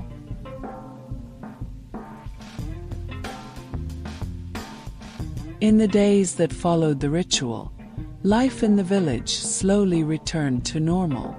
The crops began to thrive once again, the fields lush with the promise of a good harvest. But there was a change in the air, an understanding that the village's future could no longer rely solely on tradition. Amma's mind, too, had shifted. She had once believed that embracing the old ways was the key to preserving the village's identity. But now, she understood that they needed more than just tradition, they needed to evolve. Alma spent many evenings with the strangers, discussing new ideas for farming techniques, ways to improve the village's infrastructure, and methods for preserving their culture while adapting to the demands of a changing world. The strangers, in turn, were eager to learn from the villagers, absorbing lessons about the land and the rich traditions that had sustained the people for generations. It was during one of these evening discussions that Alma realized how much had changed, not just in the village, but in herself. She had grown from a young woman eager to prove her worth into a leader who understood the complexities of the world around her. She no longer saw the strangers as outsiders, but as potential partners in a shared future. One evening, as the sun dipped below the horizon, Zuri approached her as she sat by the fire. His expression was serious, and for a moment, Alma wondered what was troubling him. "Alma," Zuri said quietly, "I've been thinking about what you said about change, about the future. I agree with you, but sometimes I worry. What if the changes we're making come at a cost we don't understand? What if, in our desire for progress, we lose something important?" Alma met his gaze, her heart stirring with the weight of his words. She had heard similar thoughts from others in the village, but from Zuri they felt different. His concern was genuine, rooted in his love for the village and his fear of losing their way of life. "I understand, Zuri," she said softly. "I worry about that too. But we can't stop moving forward. The world is changing whether we want it to or not. What we can do is guide that change, make sure that we don't lose what makes us who we are. Our ancestors knew how to adapt. We must do the same." Zuri nodded, though his expression remained thoughtful. "I hope you're right. I just want to make sure we don't forget where we came from." Alma smiled and reached out to take his hand. "We won't forget. Promise you, Zuri. We'll walk this path together, and we'll make sure the future honors the past." As the fire crackled between them, Alma felt a deep sense of peace. The path ahead was uncertain, but she knew one thing for sure. The village, with all its wisdom and resilience, would find a way to navigate it. The rains had returned, and so had the hope that the village's best days were still ahead of them. As the rains fell, life in the village flourished once more.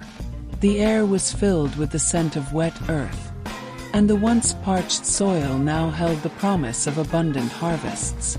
But with this renewal came an undeniable change in the rhythm of the village. The lessons of the drought still lingered in the minds of the people, and though they celebrated the return of the rains, there was a quiet understanding that the world they once knew was no longer the same. Alma stood at the edge of the field, watching the villagers work under the clearing sky.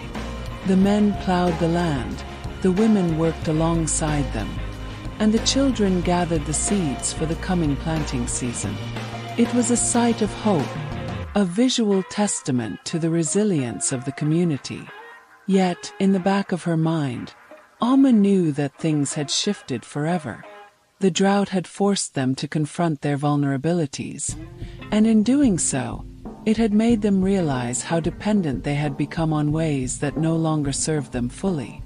The strangers, now welcomed into the fold, continued to share their knowledge, and Alma found herself spending more time with them. She was especially drawn to Luca, who had quickly become a trusted friend. His sharp mind and innovative ideas for farming and irrigation systems had piqued her interest, and she often sought his counsel when considering the future of the village. One afternoon, as they walked through the fields, Luca turned to Alma with a thoughtful expression. "Alma, I've been thinking. Your people have a deep connection to this land. But there's more that we can do to protect it, especially with the way the climate has been changing. Amma stopped and looked at him. What do you mean? There are methods, Luca continued, that could help preserve the water, improve the soil, and even give your people new ways to farm when the rains are not as predictable as they once were.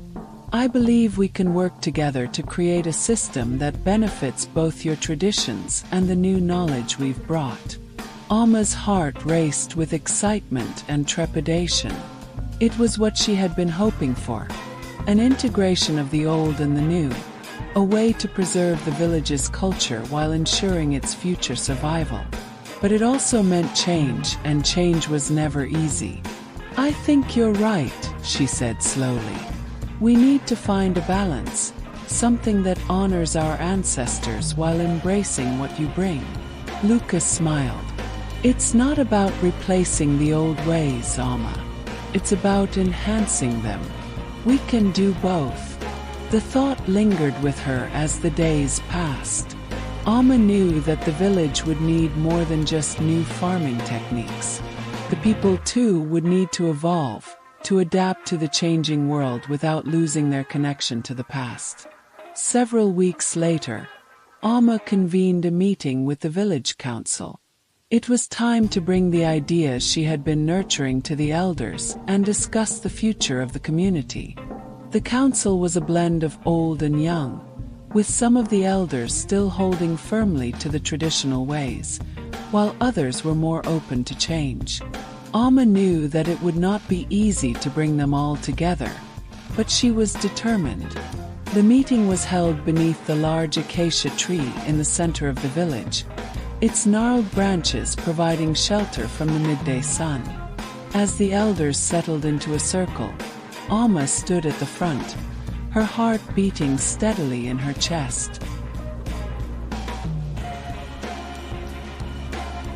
Elders, respected council members, she began, her voice steady and clear. We have faced many challenges and we've overcome them. The drought taught us that we must not only rely on what has worked in the past, but also be open to new ways of thinking. There were murmurs of agreement from some of the younger members, but others were more skeptical. Mzigikonio, the eldest of the council, raised his hand, signaling for silence. Speak, Mzigikonio, Amma said, acknowledging the elder. He looked at her with sharp eyes, his face unreadable. Amma, you are young, and we have seen the world change in ways that are difficult to understand. Our ways have sustained us for generations.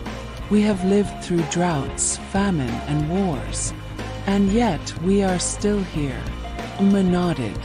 I know, Mzigikonio. Our ancestors were strong, and their wisdom is what we hold dear. But the world is not what it was. We must be wise enough to adapt, to learn from those who come with knowledge of the wider world. I do not wish to discard our traditions. I only seek to enhance them, so we are not caught unprepared again. The elder's eyes softened, but he was still cautious. Tell us then, how do you propose we move forward? Amma looked at Luca, who had been silently observing from the edge of the circle. He stepped forward now, his presence calm and measured. I believe that together we can create a farming system that honors the land and uses new methods that preserve its integrity. We can install irrigation systems, develop rainwater harvesting, and use crop rotation. These techniques can protect us against the uncertain rains and ensure that we never again face a drought like the one we endured. The elder council looked among themselves, considering the proposal. It was a significant shift from what they had known, but the drought had been a wake-up call, and they could no longer ignore the fact that the land had changed. After a long silence, Mzigikonio nodded. We will listen, we will learn, but we will not forget the wisdom of our ancestors. Proceed with caution, Amma, and we will stand with you. A wave of relief washed over Alma. She had known it would not be easy to win their trust, but she had succeeded in opening the door to change. The path forward would be difficult, but she was no longer walking alone. She had the support of the council, the strength of her people, and the promise of a brighter future. As the months passed, Alma and Luca worked alongside the villagers to implement the new farming practices. The fields flourished under the care of both traditional knowledge and new techniques. The villagers adapted quickly, their hearts and minds open to the possibilities of what could be achieved when they worked together. But even as the rains continued to fall and the crops thrived, Alma knew that the real challenge lay in preserving the spirit of the village. The land would always be a part of them, but the people would need to grow too. They would need to preserve their culture while embracing progress. Alma stood by the fire one evening, the smoke rising in the night air. Zuri approached her, a thoughtful look on his face. "I've been thinking," Zuri said. "You've done something extraordinary, Alma. You've brought people together, both old and new. But what about the future of the village? Will the next generation be able to carry all of this forward?" Alma looked into his eyes, her voice soft but filled with determination. "We will teach them, Zuri. We will teach them the old ways, and we will teach them the new. The future is theirs to shape, but we will be there to guide them." The night was quiet around them, the stars above twinkling like distant promises. The village was changing, evolving, but its heart, its spirit remained unchanged.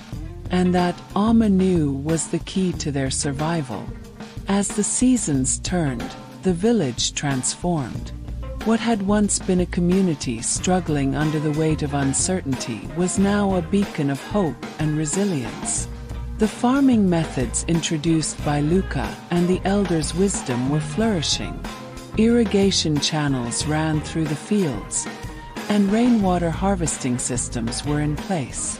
The crops grew strong, their roots deep and steady in the soil that had once been parched.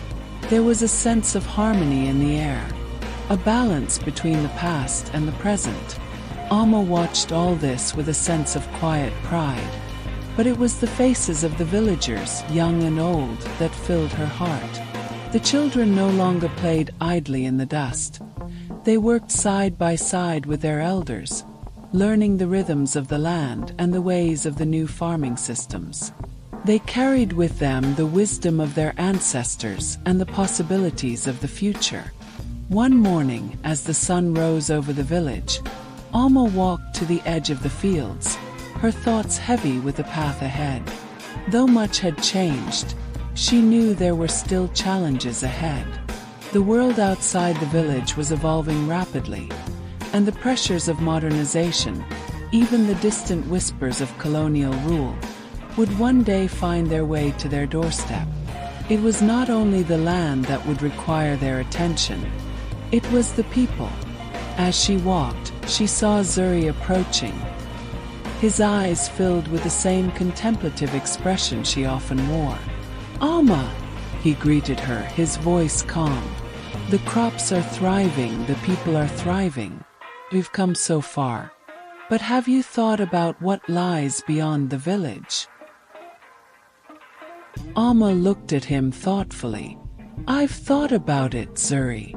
We've rebuilt our village, and now we need to think about how we'll preserve it for the next generation. It's not just the land that we need to protect. It's the spirit of our people." Zuri nodded, his face serious. "The changes are coming, Alma. The world is growing smaller, and with it, the challenges we face will grow bigger. How do we ensure that the next generation carries forward what we've built without losing the essence of who we are?" Alma looked out over the fields, her mind racing with the possibilities. "It's not an easy question, Zuri, but the answer lies in them, the children. We need to teach them not only how to farm, how to tend the land, but how to value what we've built. They need to understand that our strength doesn't come from our wealth or technology. It comes from our connection to the land, to each other.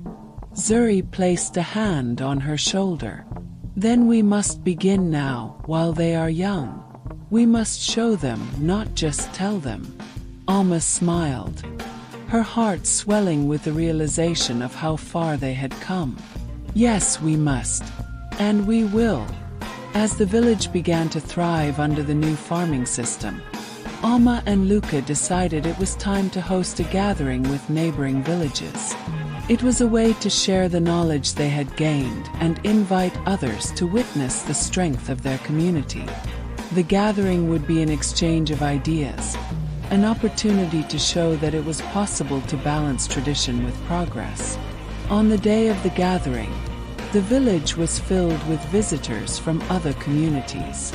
The elders of neighboring villages arrived first, greeted warmly by the village council and the younger villagers, who proudly led them through the now bountiful fields. The air was alive with conversation, with the sounds of laughter and the clinking of tools. It was a moment of unity, of villages coming together to share in the fruits of their labor. Alma stood at the center of the gathering, her heart full as she watched the exchange. Luca was speaking to a group of young farmers, explaining how the irrigation systems worked, while Zuri was talking to the elders about the traditional farming practices that had been preserved. It was a beautiful sight, a blend of the old and the new, all working together. Later that afternoon, Mzee Giconio stood to address the assembly. He had been silent for much of the gathering, his wisdom and experience allowing him to observe and reflect. Now, as the sun began to dip below the horizon, he raised his hand and called for silence. "I have watched, I have listened," Mzee Giconio began, his voice carrying across the gathered crowd. "And I see before me a village that has honored its past and embraced its future. We have come far, and we have much more to learn. The ways of the ancestors are strong, but the world around us changes. We must be ready to change with it, without losing what is most precious to us."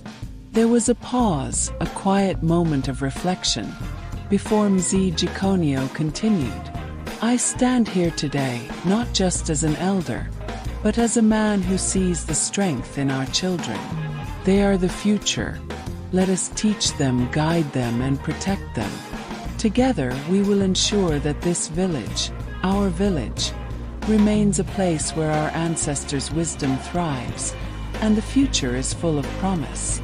The crowd erupted in applause, and Alma felt a wave of emotion wash over her. This was the future she had fought for. It was not just about surviving, it was about thriving together as a community, as one people. As the years passed, the village continued to flourish. The integration of new farming methods, combined with the traditional practices, had created a system that was both sustainable and productive. Alma's vision had taken root, and the village had embraced a new way of life, one that honored both the past and the future. Alma often found herself walking through the fields, watching the children of the village play as they helped their parents tend to the land. The lessons of the drought, the lessons of resilience and adaptation, were now deeply ingrained in the hearts of the people. The next generation was already shaping their own path, guided by the strength of their elders and the wisdom of those who had come before. One evening, as she walked through the village with Zuri, she turned to him and said softly, "Do you remember the way things were before the rains came back?" Zuri smiled, a soft, wistful expression on his face. "I remember. We were uncertain, but now we have hope. We've built something beautiful here, Alma." Alma's eyes shone with pride. "And we've built something lasting. This village will endure, Zuri. Not because of me, but because of all of us. We've created something that will outlast us, something that will live on in the hearts of the people. As they reached the village's edge, Alma paused and looked out over the fields. The sun was setting, casting a golden light over the landscape.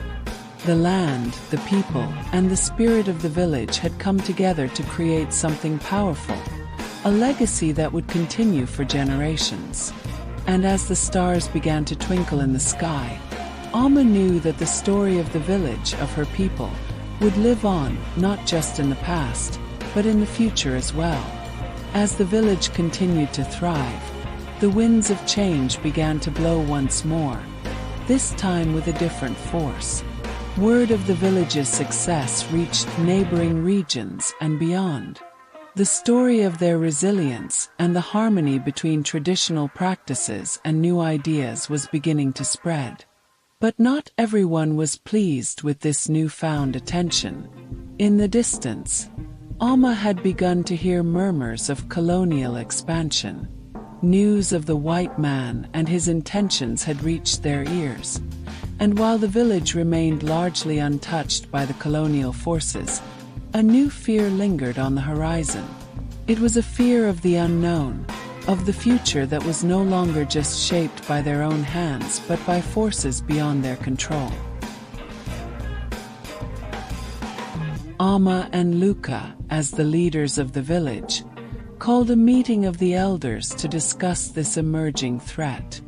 The gathering was held at dusk, the orange glow of the setting sun casting long shadows over the village as the council assembled beneath the great baobab tree, the heart of the village's wisdom.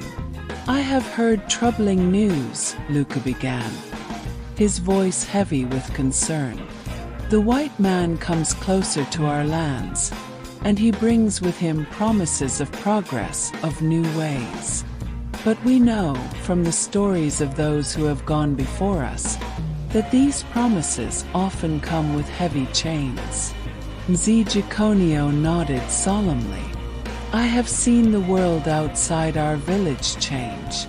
I have seen the roads, the railways, the foreign tongues and strange customs that threaten to swallow us whole.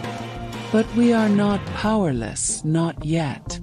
Alma looked around the circle, her heart heavy with the weight of the future. "We must not turn away from what has been built. The children who have grown under our care, the land that has flourished beneath our feet. This is our legacy. But we must also be prepared to protect it." The elders sat in silence for a long time, the weight of their responsibility settling over them. Finally, it was Mzigikonio who spoke. "We have always been a people of the land. Our strength lies in our connection to the earth, to each other. If the outside world comes, we will welcome it with open eyes. But we must also hold fast to what is ours. Our traditions, our wisdom, our ways of life. We must teach our children to navigate both worlds." Alma felt a stirring in her heart. It was a moment of realization. "We must prepare our people," she said firmly. "We must teach them not just how to live in this village, but how to live in the world that is coming. We will not abandon our roots, but we will also ensure that we do not remain isolated. We will teach our children how to speak the language of the world, how to understand the systems that will shape their future. But we will never forget where we come from." Luca nodded, his eyes alight with determination. "And we will stand united as one people. We will protect this village, and we will make sure that no foreign force can take from us what we have built." The gathering ended with a shared sense of resolve. The elders knew the path ahead would not be easy.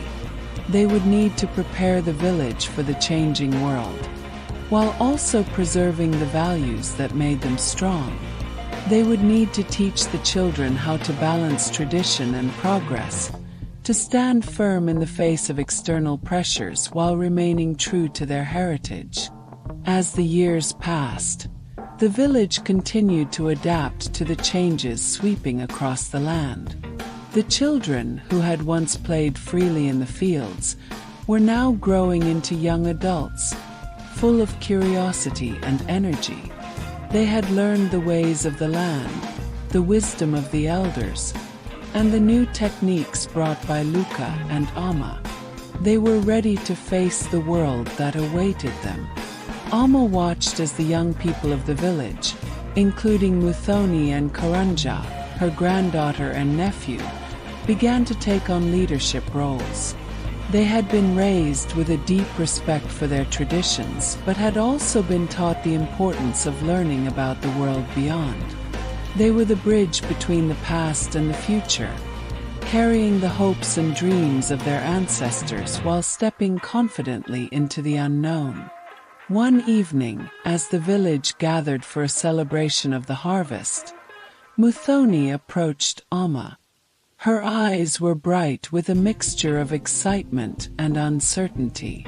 "Amma," Muthoni said, her voice steady but full of questions, "I have been offered a place in a school outside the village. They say it will teach me the ways of the world beyond our village." "I am torn, Amma. I know the value of our ways, of our people. But I also feel that I must learn what lies beyond." Amma looked at her granddaughter, her heart swelling with pride. Muthoni was strong, smart, and thoughtful. She had grown into a woman capable of making her own choices, even the difficult ones. "Muthoni," Amma said, her voice soft, "the world beyond our village has much to offer. But never forget who you are. You carry the wisdom of your ancestors, the strength of this land, in your heart. Go learn, explore. But always return home. The balance is in knowing both worlds, and choosing what is right for you. Whatever you learn, you must bring back to this village. You are a bridge between the past and the future." Muthoni smiled, a sense of relief washing over her. "Thank you, Amma. I will carry your words with me, always." As Muthoni left to begin her journey, Amma felt a deep sense of peace. The village was in good hands. The new generation, armed with the wisdom of the past and the knowledge of the future, would continue the legacy of resilience, unity, and growth. The years continued to unfold, and the village grew stronger, its roots deeper. The colonial forces, though they made their presence known, could not break the spirit of the people. The young ones who had left to seek knowledge returned with new skills, new ideas, and a fierce love for their home. The village adapted, but it did so on its own terms, always rooted in the wisdom of its ancestors. Amma, now an elder, sat beneath the great baobab tree, her heart full of gratitude. She had seen the village through its darkest days and its brightest moments. She had witnessed the strength of her people, their unwavering commitment to their land and to each other. And she knew that the story of her village, of their village, would continue, passed down through the generations like a precious heirloom.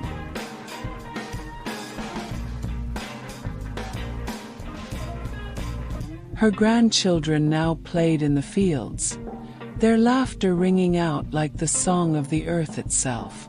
The lessons of resilience, of generosity, of the balance between tradition and progress, lived on in their hearts.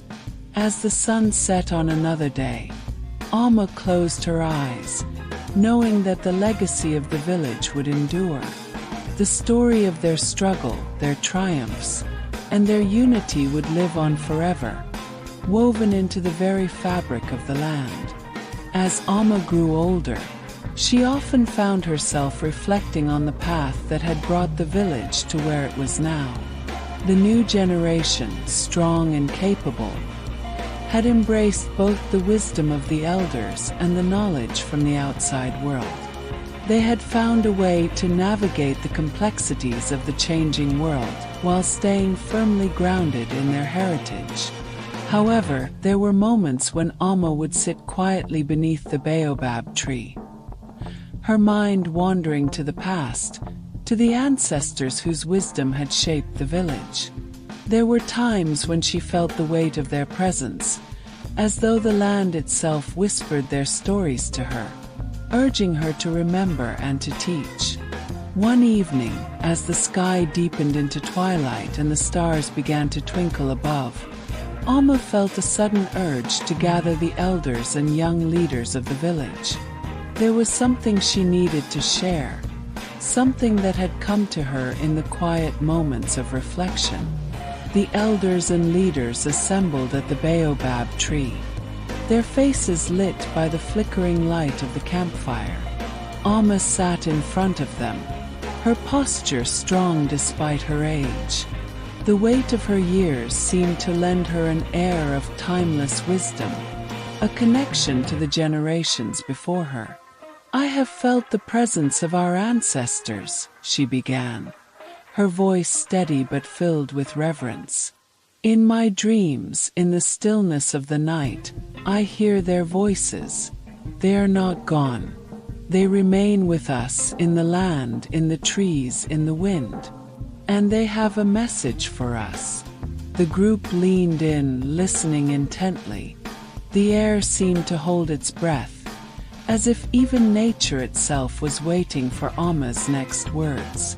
"Our ancestors built this village with their blood, their sweat, and their tears. They fought to protect the land, to preserve the traditions that made us who we are. But they also knew that life is ever-changing, that nothing remains the same forever. They did not build this village just for themselves. They built it for us, for the future." Alma paused, looking around at the faces of the young leaders, Muthoni, Karanja, and others, who were now the stewards of their legacy. "The time has come for us to listen to the call of our ancestors, to honor their sacrifices by ensuring that we do not lose ourselves in the face of the world outside. We must continue to adapt, but we must do so with wisdom and purpose." Muthoni, who had recently returned from her studies, stood up, her eyes shining with the fire of determination. "Alma, what should we do? How do we continue their work while keeping our village strong in this new world?" Alma smiled at her granddaughter, her heart swelling with pride. "You already know the answer, Muthoni. It is in the choices you make every day. It is in how you teach the younger ones, how you live in balance with the earth, how you respect the traditions that have sustained us. You are the link between the past and the future. You must carry the legacy of our ancestors into the world, but you must also protect it here, where it began." The wind stirred the leaves of the baobab tree, as if in agreement.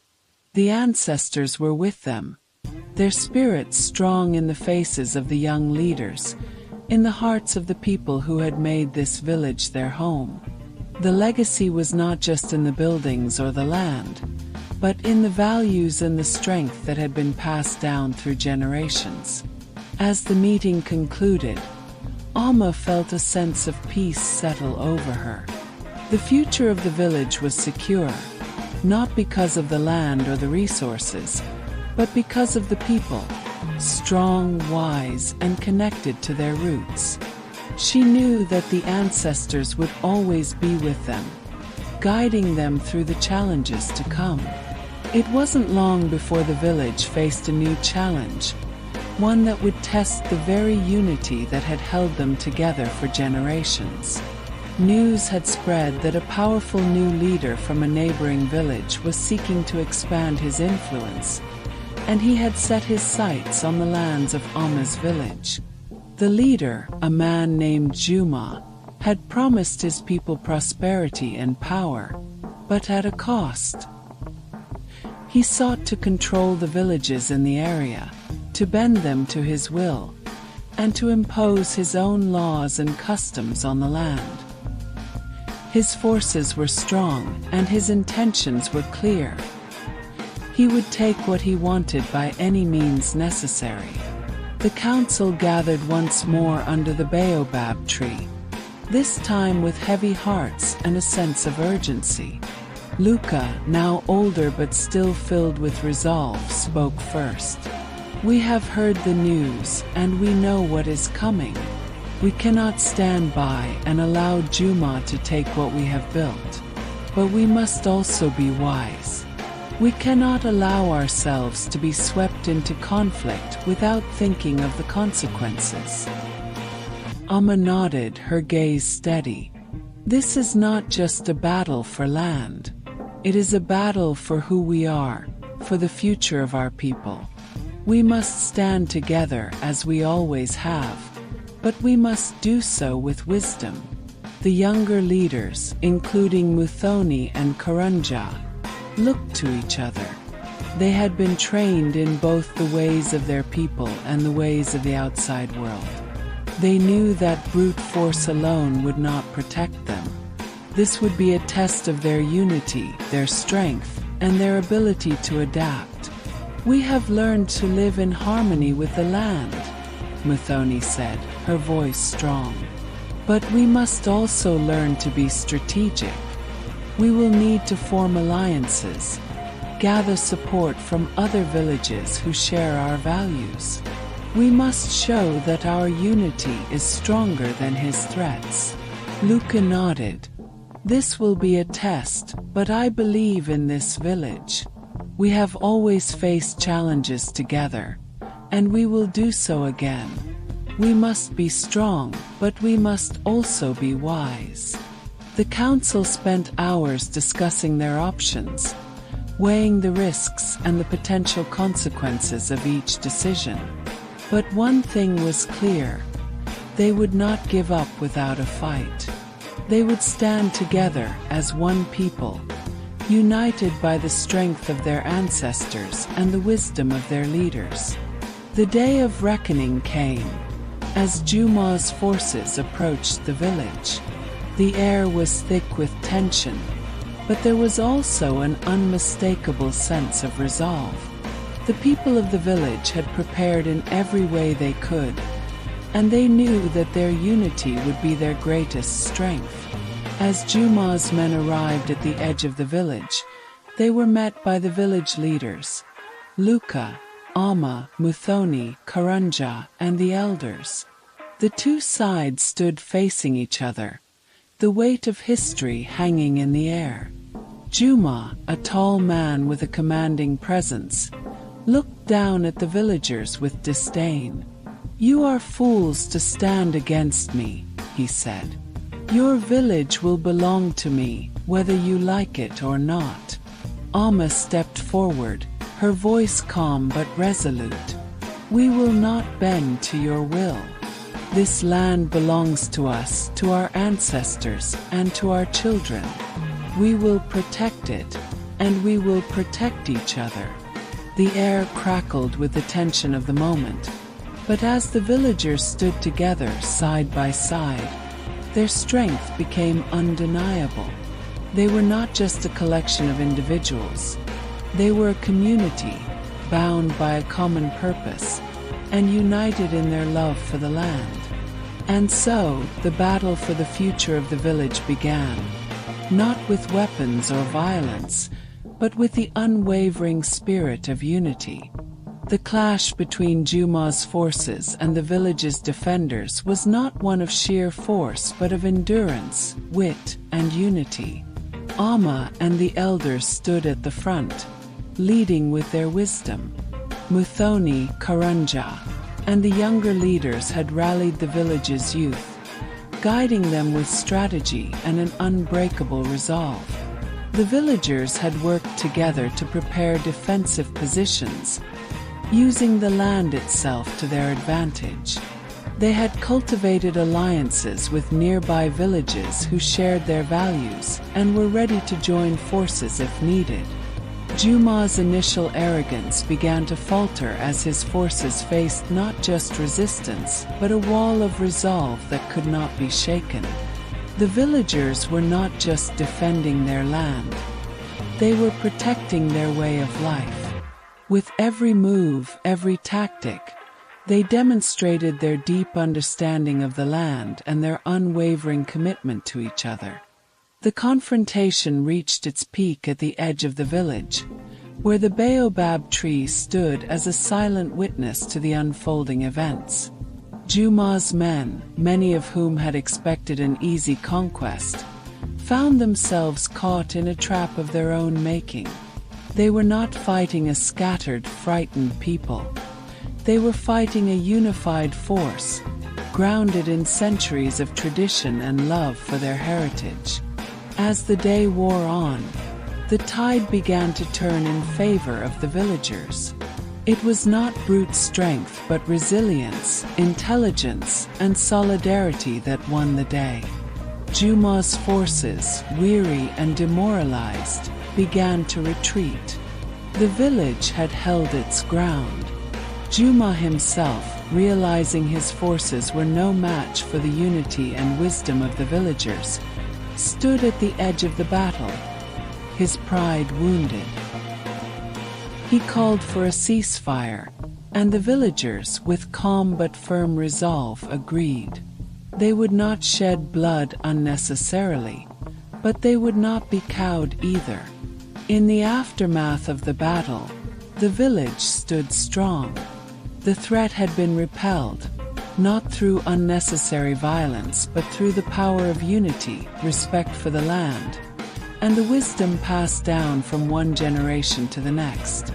Amma, standing tall beside her granddaughter Muthoni, watched as the people of the village began to rebuild and heal. Juma, now a humbled man, was given the opportunity to leave with his remaining men. There was no victory dance, no celebration in the traditional sense, for the villagers knew that true strength did not come from conquest, but from peace. The battle had not been won with pride, but with wisdom, and that was what would shape the future. The leaders of the neighboring villages, who had watched the events unfold, came forward to offer their respect. They recognized the strength of the village, not just in defense of their land, but in their approach to conflict. Muthoni, Karanja, and the others met with the leaders, discussing the importance of unity and shared values.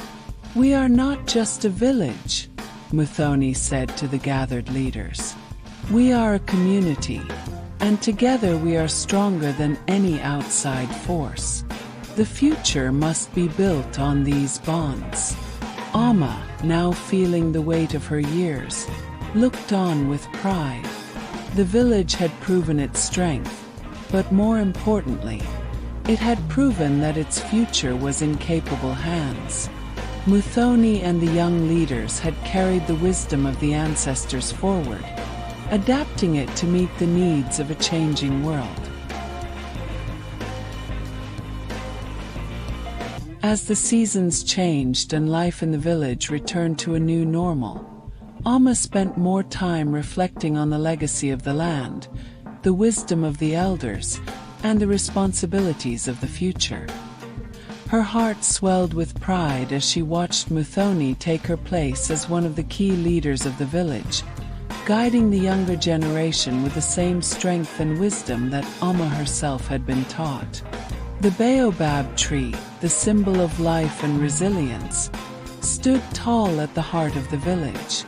It had witnessed the struggles and triumphs of generations past, and it would continue to watch over the future. Amma, now an elder who had seen the tides of change both within the village and the world beyond, understood that the strength of the village was not in any single person or moment. It was in the collective, in the unity that bound them together.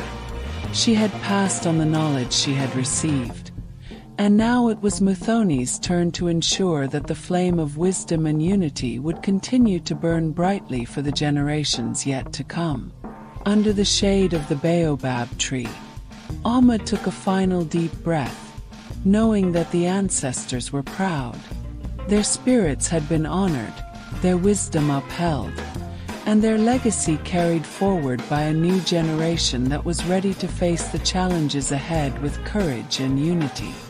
And so, the village lived on, strong, united, and forever connected to the land and the wisdom of those who had come before.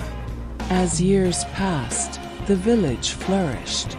The balance between tradition and change was maintained, and the people prospered in ways that reflected the deep bond they shared with their land and each other. The stories of Amma, her wisdom, and the trials the village had faced were passed down through the generations, becoming a part of the fabric of their identity. Muthoni, now a respected elder, would often sit beneath the baobab tree, just as Amma had done before her. And as the wind rustled through the leaves, she would hear the echoes of her ancestors, guiding, teaching, and reminding her of the timeless strength that ran through the veins of her people. The story of the village, of Amma, and of the call of the ancestors would never fade. It would live on in the hearts of the people, in the stories they told, and in the future they built together. And so ends the tale of Amma, a story of resilience, unity, and the enduring wisdom of the ancestors. A story that would echo for generations to come.